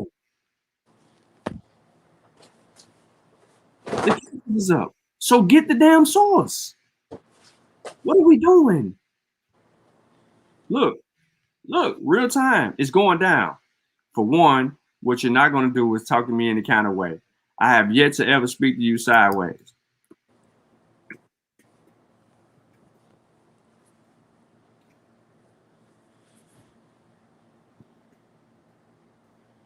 Wow, throwing your gun in an intellectual gunfight, huh? Ad hominems. The usual.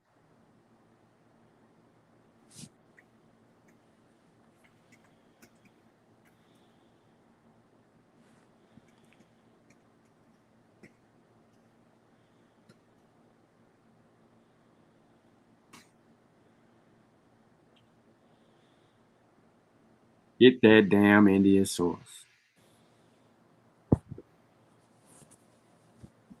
Didn't she delete something right here though?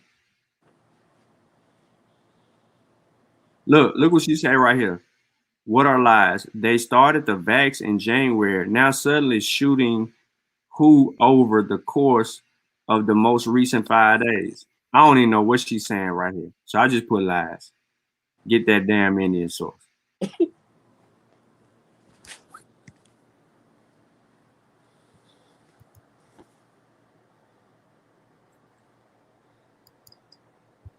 We want I'm that damn Indian source. I'm super late in. This one of your friends or ex friends or whatever. Yeah. Tink, she argued with me, Wujawu, if Unc is available to her, argue all the time. Oh.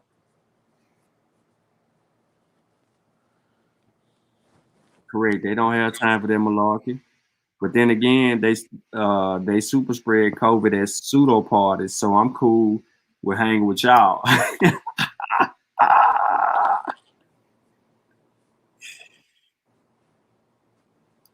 Look, Mongo, pseudopods be having the best fried chicken and potatoes. Boy, you crazy. Appreciate that, ATL.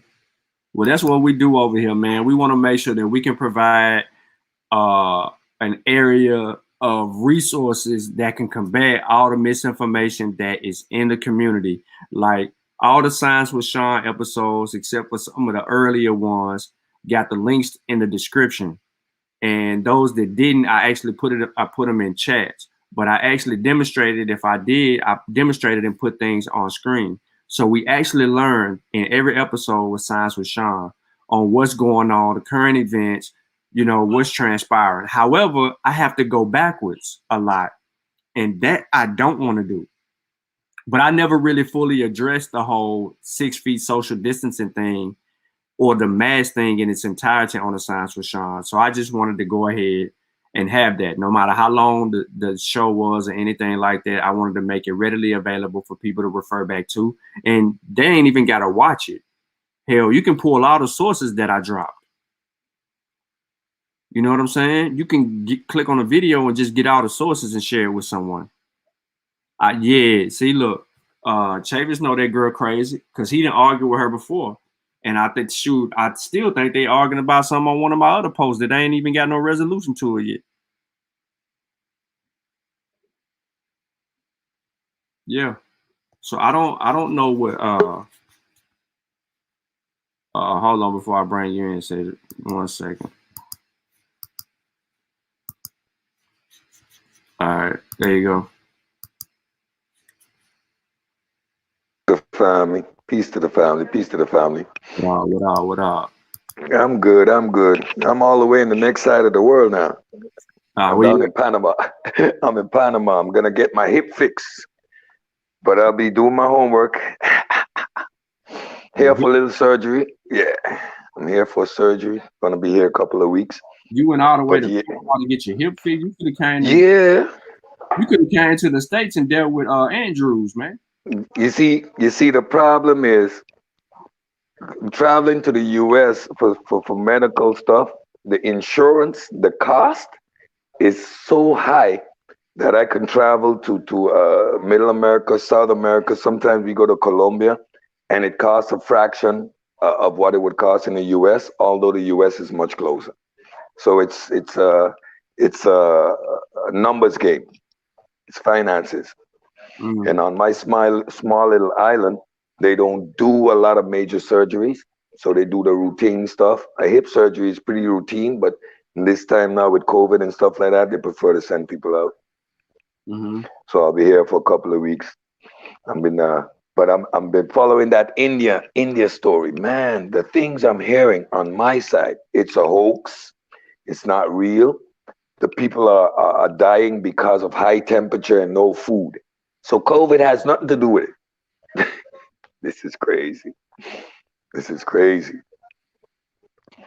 But we winning. Science winning. We winning.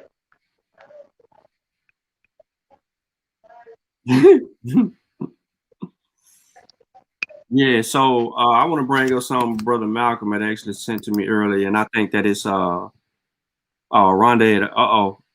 in the grill now, boy. Oh boy.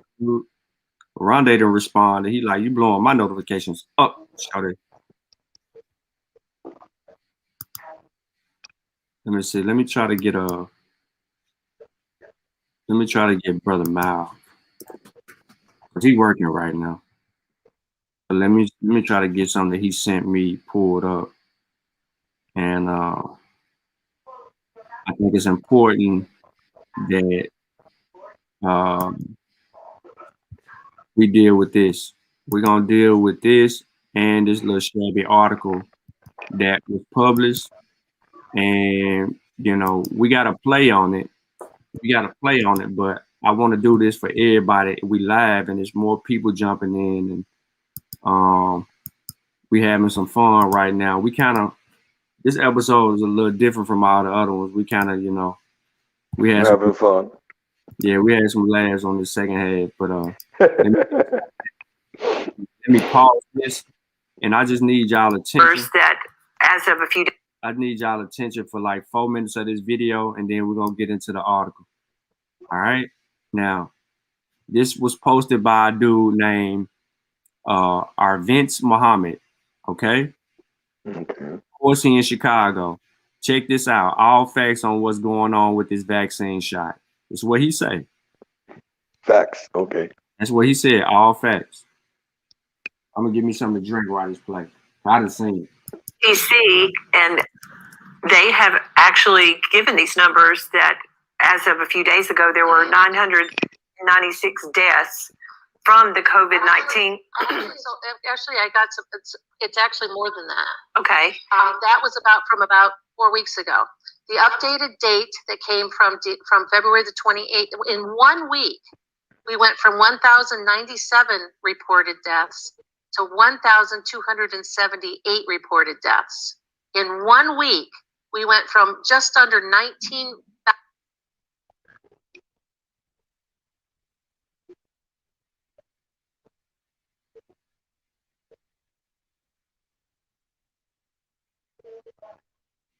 Did it freeze up, brother? It seems so.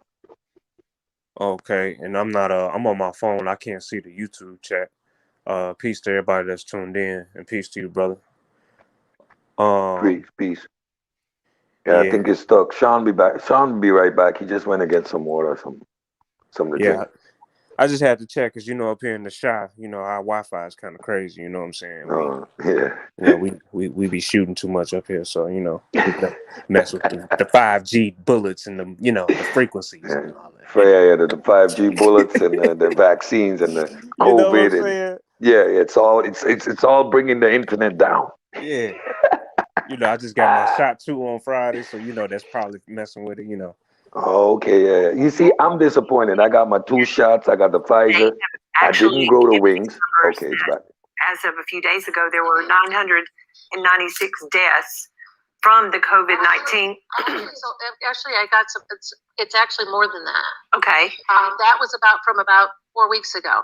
The updated date that came from February the 28th. In 1 week, we went from 1,097 reported deaths to 1,278 reported deaths. In 1 week, we went from just under 19. It's the video. It's a video, yeah. Mm-hmm. It ain't me. Let me see if I can. That's all the 5G, facts they had. It's a 5G. Yeah, 5G didn't miss this. Oh, look. I think Facebook stopped the video. Probably. I think Facebook stopping the video because it ain't me. But anyway, they're using this article right here. But we got Brother Malcolm in the building. This was provided, you know what I'm saying? We always working. But that video that you sent, I forgot the date of it. Let me go back. I think it's like August of 2021. Video? No, August of 2020. I think it may be as early, maybe even a little bit earlier. How y'all doing, everybody? What's good? Peace, Malcolm. Peace, bro. I'm kind of late to the building. Yeah, me too. Pick up I my gotta give Shawn my number. He hit me up one time. Straight in my WhatsApp. Yeah. Some guy get in late sometimes. Show is already an hour in. Yeah. What's this lady name again, man? I didn't see that. I meant to research that, but I ain't have no time. You know me, I gotta have a lady. I gotta have a name. But the way this video was recorded and clipped, it's like it's intentional because I'm clicking on it on my cell phone and it ain't even giving me the information that I actually need. So you know what that means? Yeah, we know. But the article that you had put up, the potential antigenic cross-reactivity between SARS-CoV-2 and human tissue with possible link to an increase in autoimmune disease. You want to kind of, you don't have to explain it all, but I think we already kind of went down this pathway with the autoimmune disease scenario. Yeah. So she was citing an article where she claimed that they were looking at antibodies from the spike protein as well as monoclonal antibodies. I think mouse and rabbits, and trying to say that these researchers were correlating the antibodies and the way that certain tissues reacted to those antibodies, showing that there were elevated markers among different types of tissue in the body, including mitochondria. Give me one second, y'all. Mm-hmm. But yes, let me put it on the screen too. So when he pop back, because you know he busy, so you know want to deal with it. So I think he's somewhere right here. Mitochondria antibody, inflammatory factor, and the C1q immune complexes. We were surprised to find out of 3 out of 5 specimens had significant elevations in ANA and ENA actin mitochondrial antibodies, but not against dsDNA or RF. This prompted use to investigate patterns of cross-reactivity between SARS-CoV-2 and autoimmune proteins. By the way, I just want to let y'all know that Pfizer and Moderna COVID-19 vaccines are 94% effective at preventing hospitalizations in elderly. There was a study published. I can get that information for you. But the article was printed in the CNBC online, but the study was published Wednesday by the CDC. Wednesday meaning today, by the CDC. And out of that study, you also had a Dr. Peter Hotez that's in that article talking about, how many people in the population we need to vaccinate. But the study from the CDC states that the prevention of hospitalizations was 94% in the elderly. So, yeah, that's big. You reduce infection, you eliminate transmission. Yep. You eliminate transmission. So you reduce infection, eliminate transmission, and hospitalization. And if you ain't going to the hospital and you doing all the other stuff, you're not gonna have no deaths. Yeah, that's the most important thing. Once people aren't getting sick to the point that they need medical help, because what's the major problem?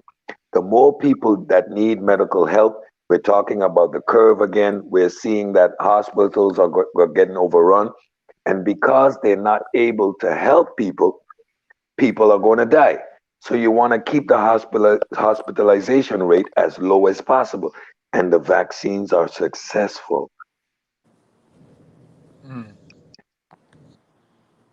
But let me ask a question, Shawn. Is the problem that we're seeing primarily with the adenovector vaccines? You said, is it a problem? Well, the platelets, the platelet problems, and stuff like that. It's primarily with the second generation vaccines, right? Correct. The issue was something in the second generation vaccines, and possibly be something that's more readily. Well, effective. I'm just speculating. I'm just speculating here. But the fact that you actually have to go into the nucleus of the cell and deposit the spike protein's DNA, and then the nucleus of the cell has to produce the mRNA to push it out into the cytoplasm. That extra step, that can possibly have some issues, especially that it's going into the nucleus of the cell, and then you see someone. I think that the article says that it's affecting the mitochondria too. Well, I didn't do any research. I didn't read up on it, but going all the way into the nucleus of the cell with the adenovectors can pose some issues, because you're actually going into the DNA of the specific cell. of the specific cell, not of the body overall, of the specific cells that the adenovirus goes into, and they're putting it in a high concentration, right? Mm-hmm. Yeah. Yeah, I think that scientists are still trying to uncover that fact. Malcolm, you back?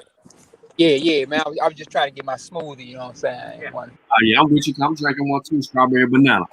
God killer. What up? Peace, brother. The God killer in the house. What it do? What y'all talking about, man? Oh man, I've been We having. talking about that show you had last night on Sarnetta. Man, that was painful. Nah, it was kind of fun, yo. It's fun. It's only painful for those who know. People. Okay. All right. Yeah, that's bananas. Yeah, bananas. talking about one of these possible pseudo sources that may be used in your round table discussion.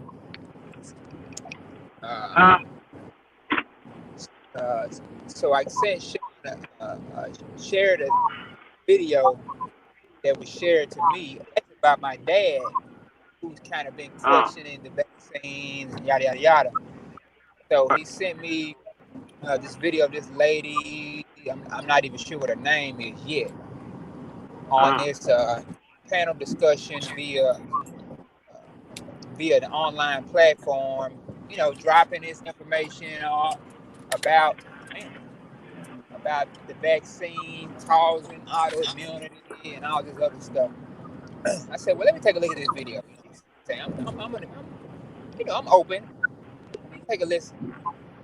So she got to talking about these scientists out of California put together this study. So I read the study and I'm like, man, what is this? I'm like, it's so vague and general. I'm like, so in the article as I was explaining, they reportedly was testing these the antibody responses against multiple tissues, about 55 different tissues, and was seeing From the an increase markers in certain areas of the body. And one of the things that she was touting was the mitochondria, saying that may be the reason why people are fatigued, because the mitochondria is where the body produces ATP, adenosine triphosphate, which is correct. The body does produce ATP. It's the powerhouse of the cell. You have multiple mitochondria in your muscle cells, right? Hey, I got the video to play. I said I got it to play. Let's listen to it. Let's listen to it. Yeah, no doubt. Hey, so we're gonna discuss what? We're gonna listen to this video real quick. We ain't gonna get into it. Huh? Go ahead. Nah. Certain shit I don't want to talk about yet until sundown today. I know that. That's why we ain't gonna talk about nothing. You know what I'm saying? Nah, I done already went in about. Okay, I'll tell you how my day started and why we at this point in just a minute. Let me get this 4 minutes in right here. Go ahead. I think that they have actually given these numbers that as of a few days ago, there were 996 deaths from the COVID-19. So actually, I got some. It's actually more than that. Okay. That was from about 4 weeks ago. The updated date that came from February the 28th. In 1 week, we went from 1,009.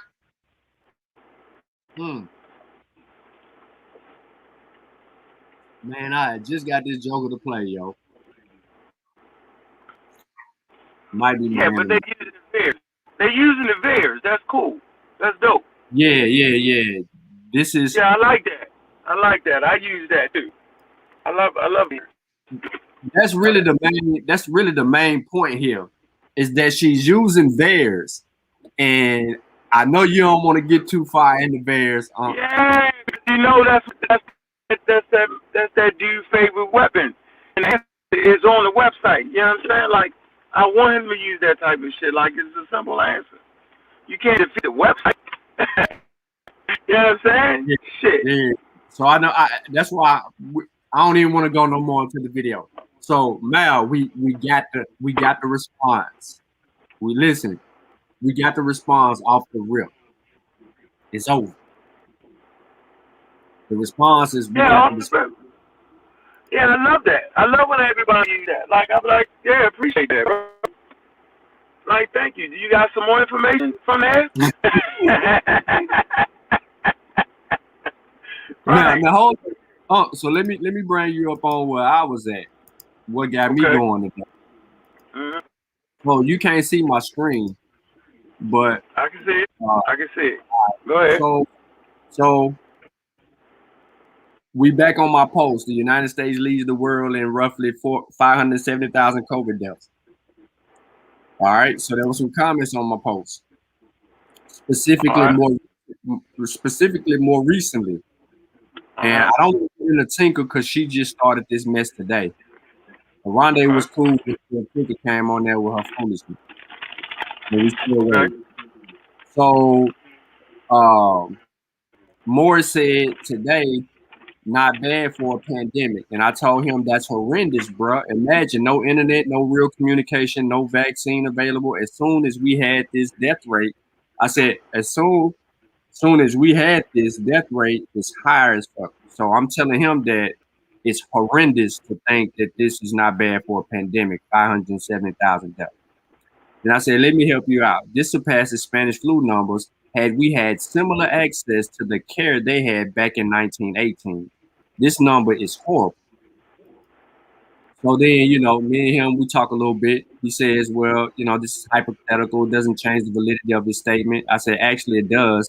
It's bad for a pandemic. And he was like, perspective, I guess. So me and him, we leave it at that. Two other people chime in. Mwai says, not disputing anything, but I'm curious. Even though it surpasses Spanish fly or flu, in total number, does it in population percentage? And then she says there are roughly 100 million people living in 1918. T does, and it's 333 million today. I totally agree. I said correct. The pace the virus spreads and infects increases tremendously. And then I said, yes, sir. It's more infectious, more deaths, more people, risk of spread increases, everything goes up.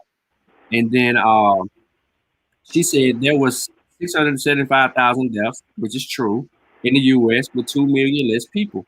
And I said, she said, how does this surpass the Spanish flu? So listen to my response. Let me let somebody in. I think is trying to get in. Malcolm. So here's my response to her. I simply say this. I said, T, easy. People didn't have technology and science. They didn't have sequence and math, social distancing, etc. You put us in that condition and circumstance based on data alone, with 4 variants moving thoroughly increasing reinfection and transmission, the numbers skyrocket. So my argument is that COVID in if 333 million people lived in 1918 and COVID was introduced to that population, the numbers of deaths would be higher than 675,000 people. So then I go on and I say, I know it's hard for some people to understand this, but in the 1900s, they didn't have a health organization, HHS. They didn't have the tools that we have today at all. Therefore, a lack of communication and spread would have been more severe with COVID. And then she said, but you said we had similar access to the care they had back in 1918. And then I went back and read what I said, and I said, had we had similar access. So she was incorrect in her assessment of saying that I said some certain things. I said, and then Mwai, he said something that I totally agree with based on the stats. And then she goes in, and then we talked about this for a while. Social distancing has proved, this is what she said. Social distancing has proven to be ineffective. They have released a number of studies, most recently from MIT, saying there's absolutely no science behind the CDC's recommended 6 feet guidelines, and that whether you're 6 feet or 60 feet apart, your risk levels are the same. The CDC has never released any studies confirming the risk or benefits of the 6 feet rule. Studies done on masks are similar. So I spent the whole day with a gang of sources, with a whole first hour with a gang of sources providing evidence confirming the benefits of 6 feet, but also showing that MIT is referring to small droplets and CDC was referring to large droplets. It's two different conversations. And So, then, I corrected saying, no, you so misunderstood me. I said if we had similar access to what they had, then we would be dealing with tremendously higher numbers. mm, mm, mm, mm, mm, mm. That's So, interesting, so, man. so you wanna argue with that? You wanna argue with her on that? I mean, you wanna argue for her on that by saying that I would be wrong? You would be wrong to say what that is worse now than the Spanish flu. Even though the number ain't higher. I'm saying, look, we at 570,000 deaths. Mm-hmm. The Spanish flu topped. It ended at 675,000 deaths. I'm saying COVID is Hold on, you what? mean in America, right? You mean in Yeah, in America, right? America. In America. Oh, that's In America. wow, that's interesting. I didn't know. Damn, that's close. Hold on. Yeah, but she's saying there was 2 million less people in 1918 than it is today. So the death per capita doesn't add up. It can't be worse. I'm saying if you put us in 1918, it would be higher than the 675 that the Spanish flu produced.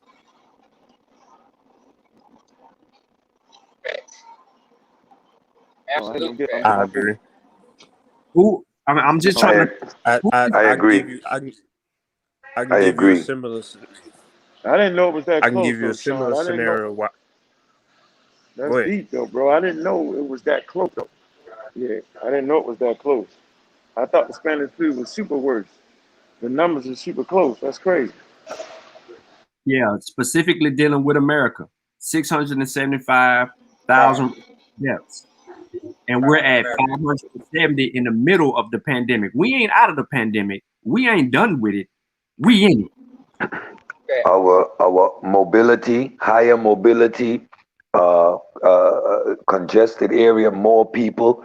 If you look at the numbers now in the middle of the pandemic, we're going to be way over the Spanish flu by the time we're done. And just statistically, we're already higher than the Spanish flu. Statistically, we're already higher.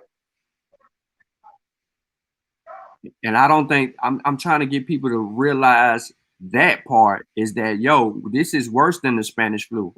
It is worse. You had total of 600,000 at the end of the Spanish flu with less facilities, with no public health agencies, no communication, and a more scientifically illiterate population. And we have over 500,000 deaths in the middle of the pandemic. The end is nowhere in sight. With better public health facilities, with better scientific understanding, we able to implement social distancing. We understand hand hygiene, and we still got these numbers. So put things in perspective. We're way over what the Spanish flu did. At this point, we're already way over.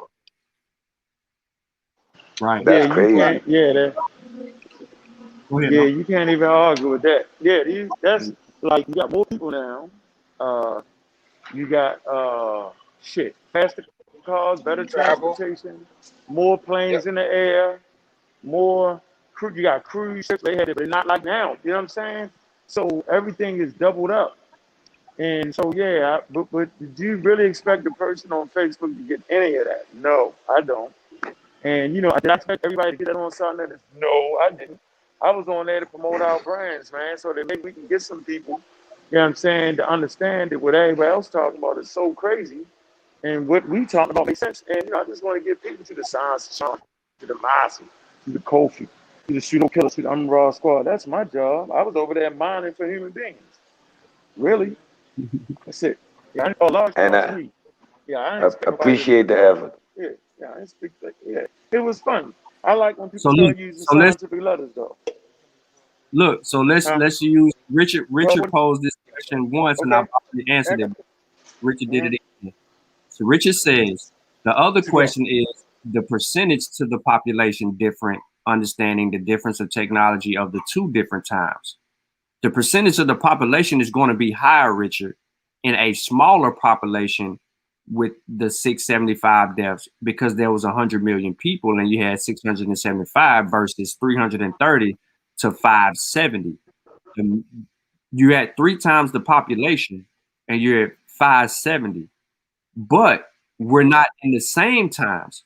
But if you're in the same times with more people, you triple or quadruple those numbers.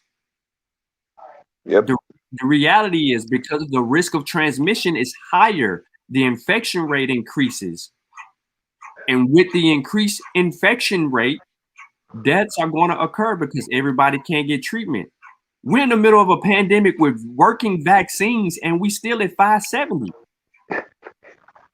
Facts. Yeah, I think statistically, we're doing worse. Yes, yeah, we're doing worse. Go ahead, Charlie. no, I was gonna say like, I'm involved in a lot of conversations about sports and different things like that. It's the same thing when any of my sports heads in here that your favorite team, basketball, football, whatever, and they try to compare athletes and teams to eras where, things was happening. Like for instance, Michael Jordan. And you compare the game of basketball and you compare LeBron to Michael Jordan. And then you like, well, depending on what Michael Jordan you compare him to, because the game changes as over just even Mike's career. We watched the game change. Watched the game change over Larry Bird's career, over Kareem's career. We watched the game change all the time. Irving, Harding, all these boys in the mix now. We've watched the career significantly change throughout the course of our lifetimes. So how is it that the same thing can be, the conditions can be the exact same from time period to time period so long ago, from the 1900s until now? It doesn't work just based on how fast the world has moved now. Look at how we communicate. That's like saying technology was the same back when the Industrial Revolution first popped off that it is today. That's a bunch of, you know what I mean? This is not it, because we know that the world that we live in is forever changing, forever evolving, forever just doing that. So I think we got to also keep that in mind when we talk about anything, that change is constant. But Can't get around it. what they trying to get around though? I'm trying to say, like, I think for me, when I looked at the options of whether to take a vaccine or not, right, and looked at what the other people had, like, only a fool would even play that game with their life. This is life threatening. So we all had to make the choice to take the vaccine, and so we weighed our options. You know what I'm saying? Should I listen to thank you, bro. Should I listen to Facebook, YouTube, TikTok, right? Smoking mirrors where they show some people that they claim to be doctors just sitting there talking, right? Do we go for like what what's my options? Then I look at the science side, I look at journals, I can read it. And they've made the article so simple on coronavirus now. They break them down in increments where you can look at it and see good videos. And I say, man, science is outclassing these fools. Like, why do I even play a game with my life? Like you just wouldn't do that. And so, and we're finding that when we're talking to our family members and they've been exposed to the true information, once we sit them down and explain it, they get all that shit, because now your life on the line, yo. So it's just, like, some people that I mess with, we good, but I be worrying for their health, man. Like, dude, like, you playing with fire for no reason. You know what I'm saying? Exactly. Like, it makes no reason to play with this. This is not the same. You cannot respond to a biological argument with a guy that going conspiracy theory. Nope. Like, From goddamn. maybe because it's my background and I work in epidemiology and in public health. From last year, early last year, we knew it was a pandemic. I did a live talking about the eventual introduction of vaccines way before the vaccine came on the market. I was thinking conventional vaccines, so I said we got to practice this social distancing, etc., for about 2 years. A year later, the vaccine is out. In that live, I said I would be the first in line to take the vaccine. Before there was a vaccine, I was already with my shoulder out to take the vaccine. There was no vaccine, but I already was talking about eventually a vaccine coming out and we would need to take it. If you study the history of pandemics, if you study the history of viruses, this is the solution. So I don't understand these arguments. And I tell everybody, when we're going to enter the discussion about the vaccine, let us all remember at this point, because I got the Pfizer vaccine, I have one more than you have. It's just one more. You have no argument. You went to school, you're vaccinated. You travel, you're vaccinated. Those arguments are just a waste of time. It's a popularity contest and it's playing with people's lives. 500,000 in the time that we have public health. 500,000 deaths in the time that we understand hygiene. 500,000 deaths in the time that we understand social distancing. This is crazy talk. Yeah. That's crazy. There's a word for it. So we need to kind of recognize that we actually dealing with confirmation bias is what we're dealing with. And so when you hear the misinformation, it confirms what a lot of people believe about us and our existence in North America. So right with it. And when we're talking, we're actually going against their confirmation bias. So if we're saying that the white man enslaved us and it was the most horrible thing on people, okay, so then why now, when our life's on the line, why care about us? That's the essential argument. Why now? Why would they do that? And so people build off of that right there. They stay right there. Okay? We're saying, well, let's use science. Wait a minute. So we've been raised to think that science was a white people thing because based on television, newspapers, you know, we know how it goes. They show pictures of white people practicing science. Although there are plenty of black people practicing science, media campaigns is based around just like basketball in the 50s and the 30s. You know what I'm saying? Before they actually let African Americans play, you know, the game of basketball was considered white. Right? And then when they started the ABA, then they started letting other players in, and it's just like baseball. Like right now, baseball has shifted from a lot of black people's playing, right? And so the face of baseball ain't black people. Okay? So the face of science ain't black people. But just because the face of science ain't black people, that clearly does not mean that black people aren't practicing. And so we relegate that to the white man's science. And they use that against us. They use our history against us. They use our history as a weight. And I say it all the time. It literally weighs us down. Confirmation bias never remembers, right, when what you said didn't work. It's like your girl, right? They think they got some kind of special, quote-unquote, connection. What they call it, feminine something. What's it called, man? Like, right, like they know what you're doing, or they know if you cheat, or they know. Intuition, right? Female so intuition. But they don't talk about up 100 times when they just was wrong with that sucker. But they never remember Facts. So they never remember 100 times it was wrong. They never. That's how the brain never remembers things when you're wrong. It only confirms the things when you're right. That's a problem in our community. So Tuskegee is a time that we remember, right? But watch this, y'all. But we don't remember the forced vaccine campaign. You know why? Because it saved millions of us. We had no need to remember that.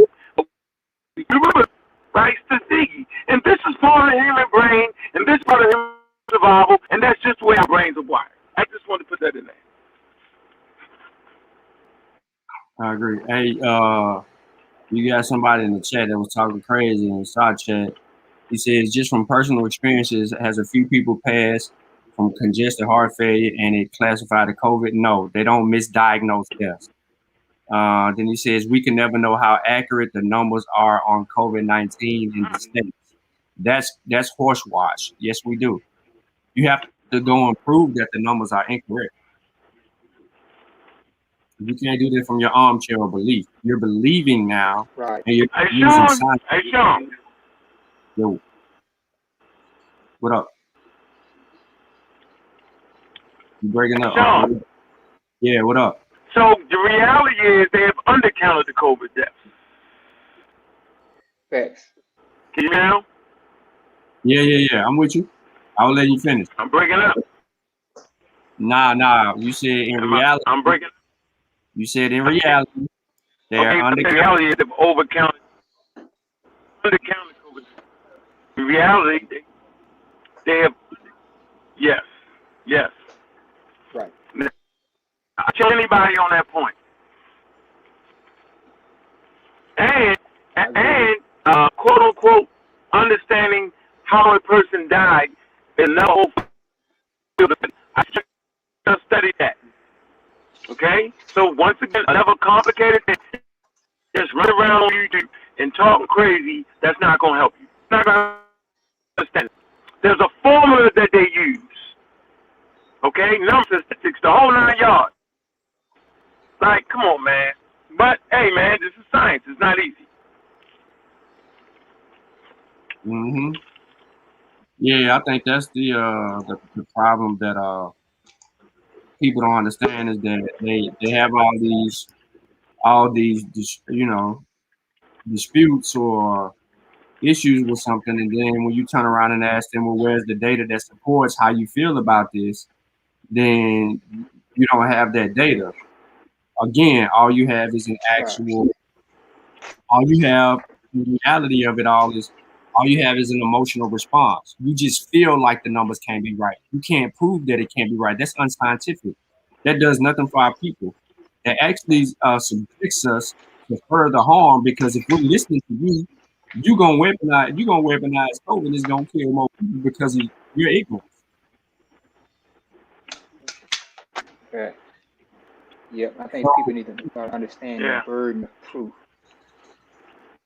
Yeah. That's it. The burden of proof, absolutely. Yep, the burden of proof, it rests on you to prove the information incorrect. They got proof making their points. We will expose.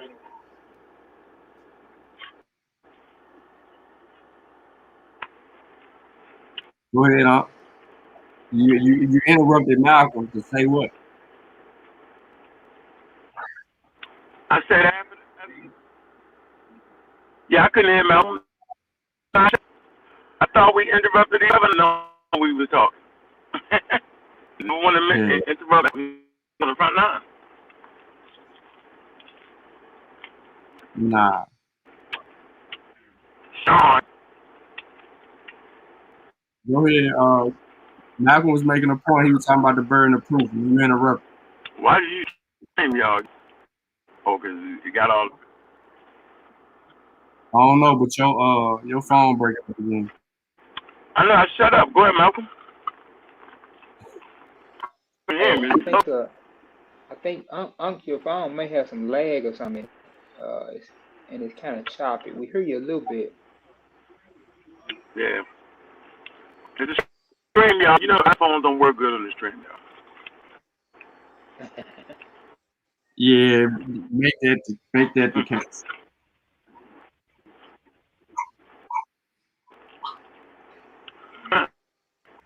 Like my ball. Sound like a little public. Let's see. So, am I correct to say that if America had responded earlier in the beginning, the death rate would have been less? Yes. They already said that. Fauci came out and said the death rate would have been less had Donald Trump did certain things differently. Scientists came out and did the same thing. There was supportive evidence to say, had we reacted differently and we did social distancing and we shut down sooner or we stayed on the lockdown, that it would have been more beneficial to us today. This goes back to we didn't learn from 1918. We didn't learn. We didn't learn from I think we didn't learn from 2003 when we had the first scare with the MERS and the SARS-1. We didn't take the precaution necessary because it didn't really cross the ocean. It stayed in Asia. It was contained in Asia, and that gave us a false sense of security. Even here on my little rock, people were saying the Chinese virus ain't gonna come. It's not gonna reach. Even our politicians was making the error in saying it's over there. So they didn't have a clue of understanding how a virus moves in this modern age. Just a plane right away. We didn't take the necessary precautions, and this thing hit like a wave. The speed that it moved through Asia and ended up in the Americas was unprecedented. The fastest ever. We were not prepared. We didn't take it seriously, and we're seeing the results worldwide now. Mm-hmm. I Let's see. mean, we Hmm. yeah. So now that's a fact. Okay. Yeah, I mean, I was working in public health still at the time when the MERS came out and the SARS one. We did all the necessary groundwork. So we implemented screening at the airport. We set up isolation facilities. We did all the prep work, and it didn't come. This time around, we did nothing. We actually had a regatta and brought people from Europe over to sail. We had a music festival in March last year, while the pandemic, while it was already sweeping across Europe.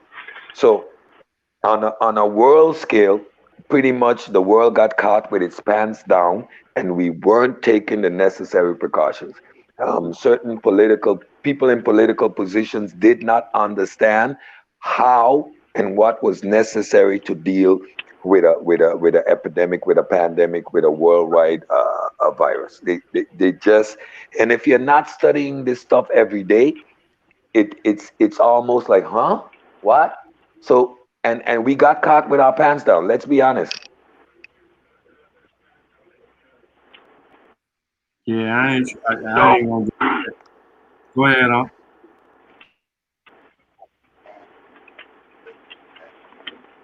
so this is when people is right when we talk about politics, right? This is when people are right when we talk about money. I hate to say it. Nobody's going to dump millions of dollars into a daggone millions and billions of dollars into a program for something that they just don't think is coming, or it ain't happened yet. You're gonna push back on that. You're gonna move that to the house where you can see it beneficial right there. So the program that was in place by Obama, the next administration is like, nah, but that's politics. That's going against the science. So at no point are we saying that politics don't go against the science. Like they do it all the time. So no one is saying that. So if you think that you put, like, say for instance, $1 million worth of security on your house, you ain't never had no problems, right? Think about this now. But you know that it could be a problem, and it just gets you out of nowhere. Then you don't see, why do I keep spending this monthly bill for people breaking my house in the neighborhood when he ain't breaking my house? So I mean, humans are fallible, right? That's what science, because we know humans can foul stuff up and mess up and misconstrue things. That's why science is important. And so, we've been reading books. I told us the going chick was coming based off of the study of SARS and MERS. Okay, we already knew it. We like in December, May 10th, we mentioned it at the debate, the week before the debate. You know what I'm saying? I constantly talked about it's not a matter of if, it's a matter of when. Like, I said that 2 weeks straight. Me and Shawn laughing. Okay? So, like, it wasn't hard to predict, because guess why? Because science is predictable. Science can predict things happening. Now, whether the people who read it are willing to continue to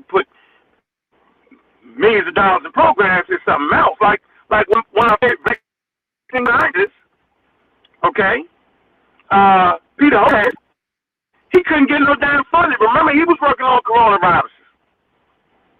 Remember that? Now he's getting money. But he used to talk about it all the time, like, man, you know, I'm not getting it. So this is the so, man, the conversation for those who understand evolution, and if people don't have that in their toolkit, then you know we just arguing with, you know, you're never gonna get it. Like,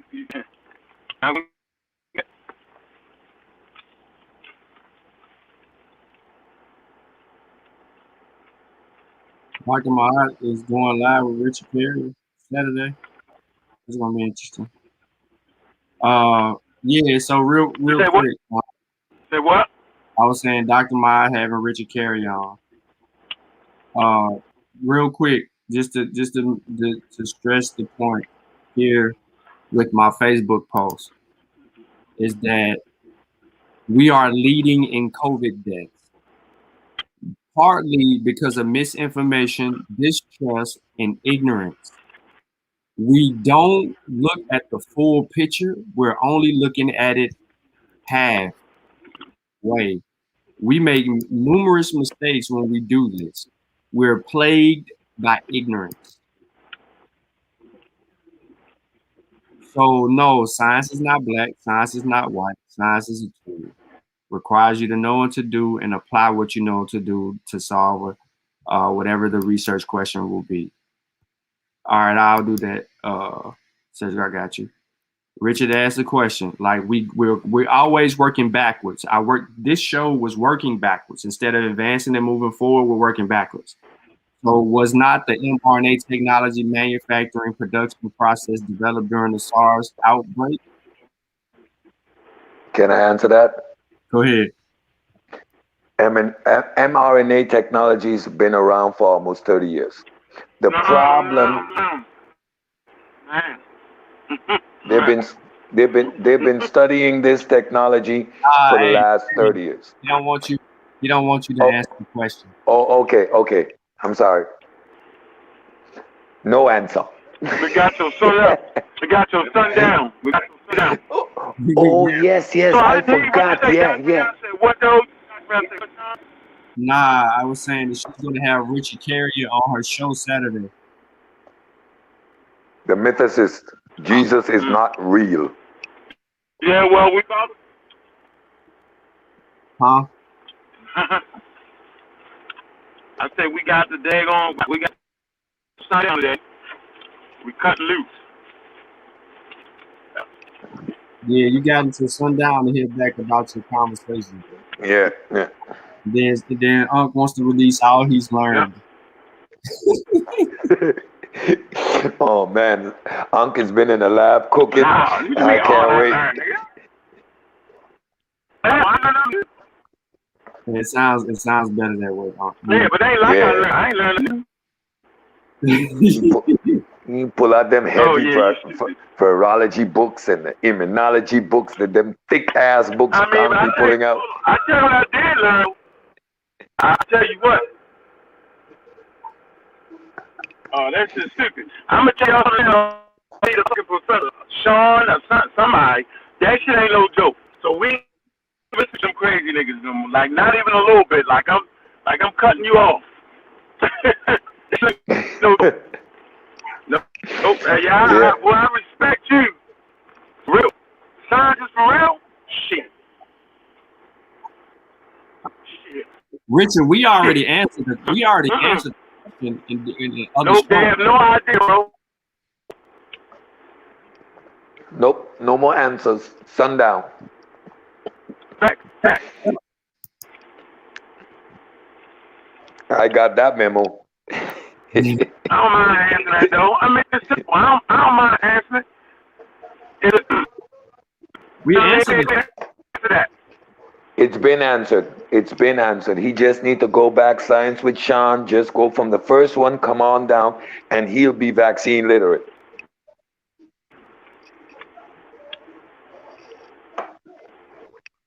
I got man, your phone's freaking up bad, yo. Your phone Yeah, I breaking can't up. even. It's I a don't know if it's StreamYard. the It's a daggone. StreamYard. I got. It ain't no fucking yard. It's him driving in the car. You know? I wasn't driving. I was just sitting still, yo. I was sitting still, yo. I was actually sitting still. Yeah, all right. Sure. Hey, Cedric, can you hear me now? So look, Can y'all hear me now? Yeah, I can hear Can you. y'all hear me now? Yes, yeah, we can hear you. So I was saying that science is done in increments. People think science is like religion. In the beginning, God created the heavens and the earth. Like, boom, boom. That's how science works. They don't know anything at one time. It's over time. It's in increments. You get to this point. They didn't just go straight to the moon. You know what I'm saying? Like, they didn't just get straight to Mars. No. Like, what's No. this? The Wright brothers, they flew for what? At 10 feet high, and over time they flew a little bit farther. But the Wright brothers didn't drop the thermonuclear weapon. 4 years later, 1941, 42, I believe, they dropped the bomb on Nagasaki and Hiroshima. But you need the Wright brothers to fly 10 feet high for 76 minutes before you can get to the point where you get high altitude bomb and drop a bomb and all that. Like, it didn't happen. So dropping that bomb didn't happen in that day. Dropping that bomb happened way back when. That's the same way with the mRNA. They didn't just pop up and happen. No. It was developed over But that's the time. way we think, I guess. As with everything. I mean, they can't run it though, Cedric, so it don't even matter if y'all say it or not. no. I ain't saying nothing. I'm waiting. I want to sundown. We're waiting till sundown. so to prevent us from answering any more questions, Good with that. to prevent us from answering any But more questions, good with that. Like, we end the show. We waiting the sundown to see if we get our answer. We get our answer, and then we will proceed forward. Yeah, you can. Facts. So we gonna close it on down, man. There's a lot of people in here. Yeah, we will proceed forward. Yeah. Hey, y'all know what the truth is, though? Go ahead.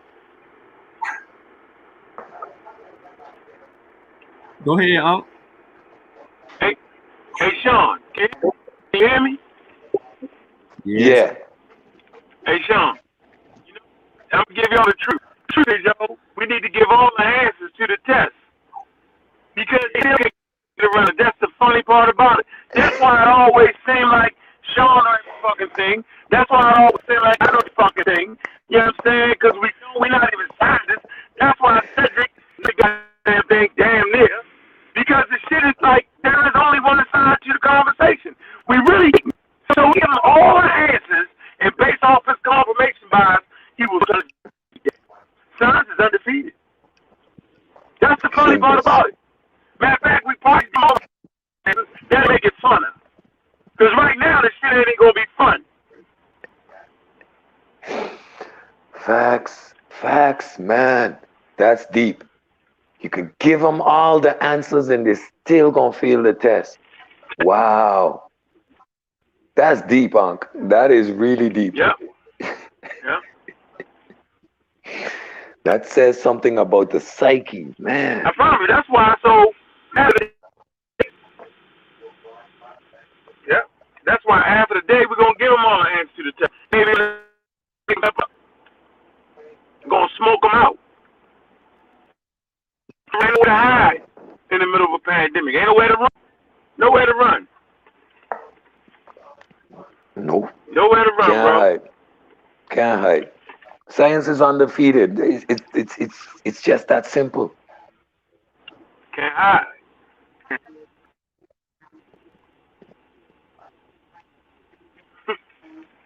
You know, I want to hear shit. It's undefeated, yo. You either come up with better science and a better way of doing it, or you had mercy or something. Like, you ain't gonna, come on, man. And we always stay away from the one guy with one article.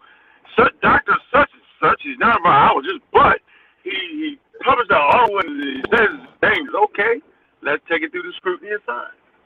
You see, the appeal to authority, the appeal to characters is so wrong. We pull up the research, we pull up the data. We don't go behind a specific name. We look at the information and analyze the information. But this celebrity worship is this person said, like they forward me videos all the time, and I'm asking them, stop forwarding me a video of a dude talking.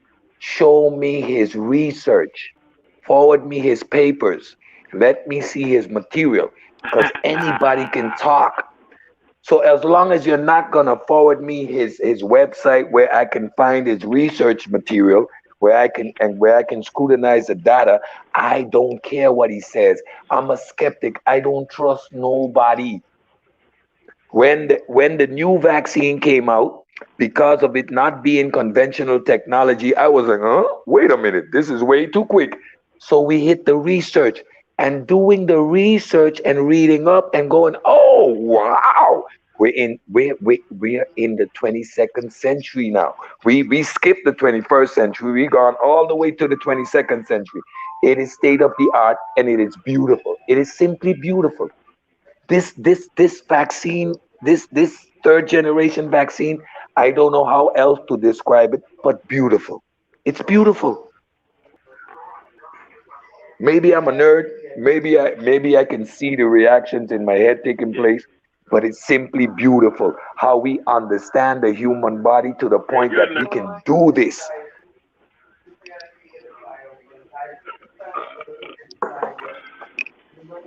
Yeah, you're a nerd.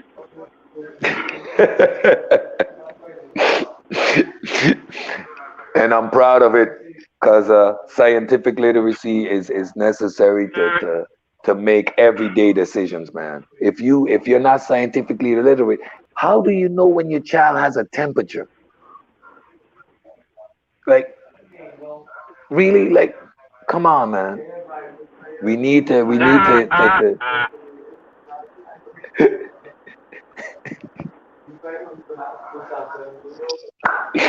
oh oh man. Hey, So what time is the Cedric. Hey, Cedric. yes sir. Yes sir. Huh? Go ahead, I can't hear you. I think just looking at medical models, right? Oh, can you hear me now? Yeah, I can hear Probably you. messing up. Can't even get you there. If somebody got their background noise going in, that's what it is, though. You hear it? Hey, Shawn. Yeah, man. You're the only one talking right now. You the Alright. only Yeah, yeah. still breaking up. Ain't nobody breaking up but you. Alright, I wasn't talking. I was listening. Okay, so scientific is a scientific. I'm breaking up. I'm still breaking up. Nah, man. Go ahead. You rocking. It's breaking up. No, rock out. Yes.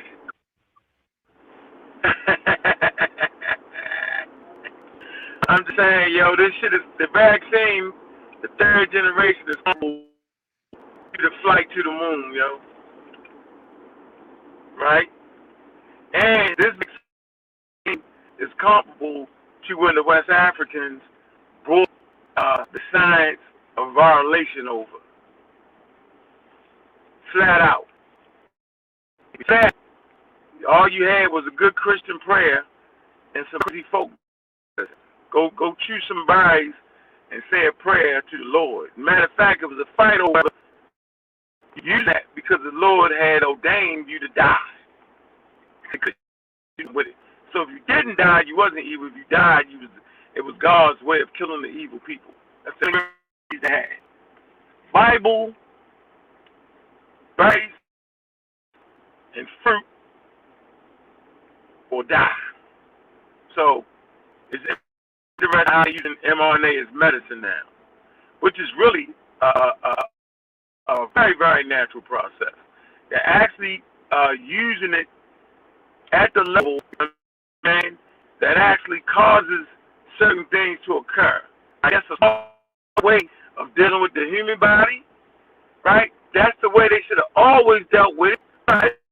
You would have to know. You don't just dive out the window understanding how art first. You gotta figure out. There's a thing called RNA, ribonucleic acid. You gotta invent it.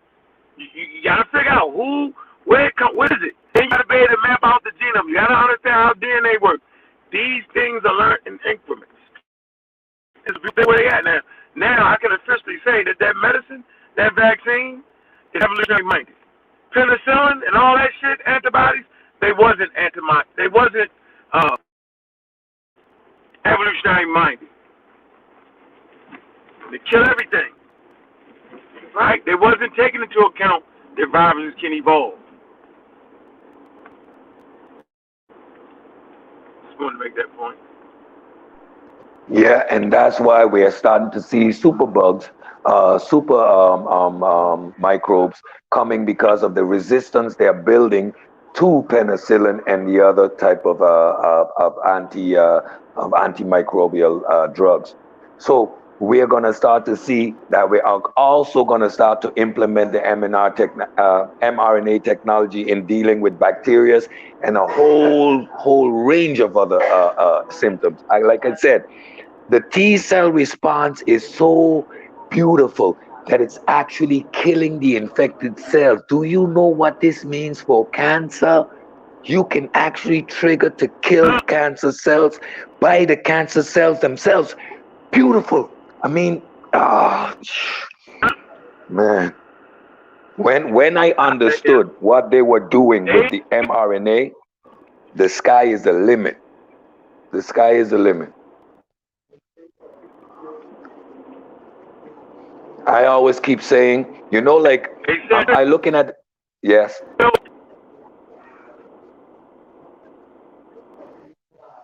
Repeat that, Unc. No, I was about to say, you know what's funny? Go ahead. You know what's funny? What? Me and you both know why. Me and you both know why it was you.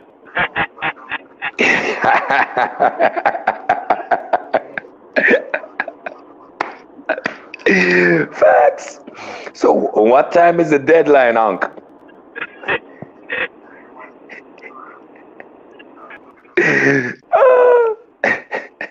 Yeah, sundown, yo. I'll tell you what it was dangerous. The 20 back would have been like.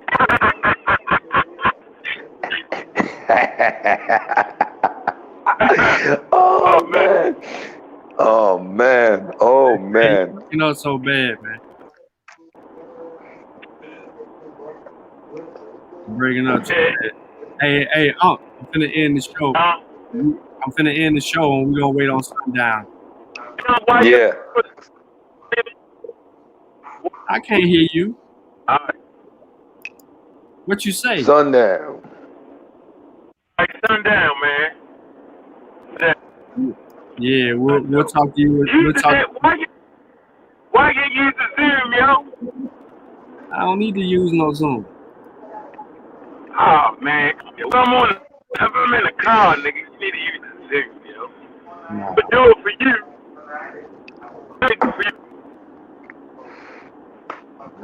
Yeah, I'm finna end though. I'm finna end. I'm finna work on it. All right, guys. I'm gonna see y'all later. And hello from Panama. Entonces estoy aquí hablando español todo este día. Lo vemos más tarde. See, I ain't polite. I'm not polite. I actually speak multiple languages. Stop it. Nice. Wow. All right.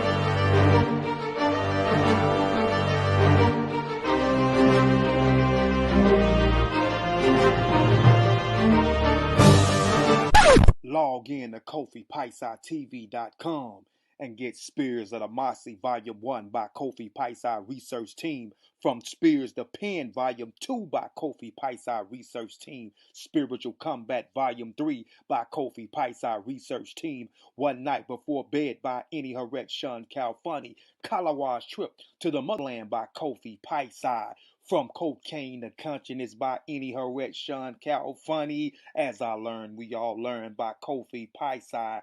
Also, if you want fresh merch, go to our online store, Family Connect Apparel, and get all the brands. Also, get our 54 deck of quiz and educational cards available now on KofiPaisaTV.com. All right, y'all. Look forward to some breaking news and information. We're supposed to find out today or maybe tomorrow. I don't know if the conversation between Rizza Islam and Aunt will take place on Dr. Ma'at's channel. So we will know the time and the day again. I think they're going to try this again. I appreciate everybody tuning in for the little over 2.5 hours that we rocked out as people joined in. If you missed the show earlier, I pretty much ran through it, but it was very educational for some. Use this in reference to mask and social distancing. That's the gist of this particular video, but also research methodology and proper understanding, as well as reading comprehension. On that note, I'm going to say Shimon Hotep, and we'll catch y'all on the flip side.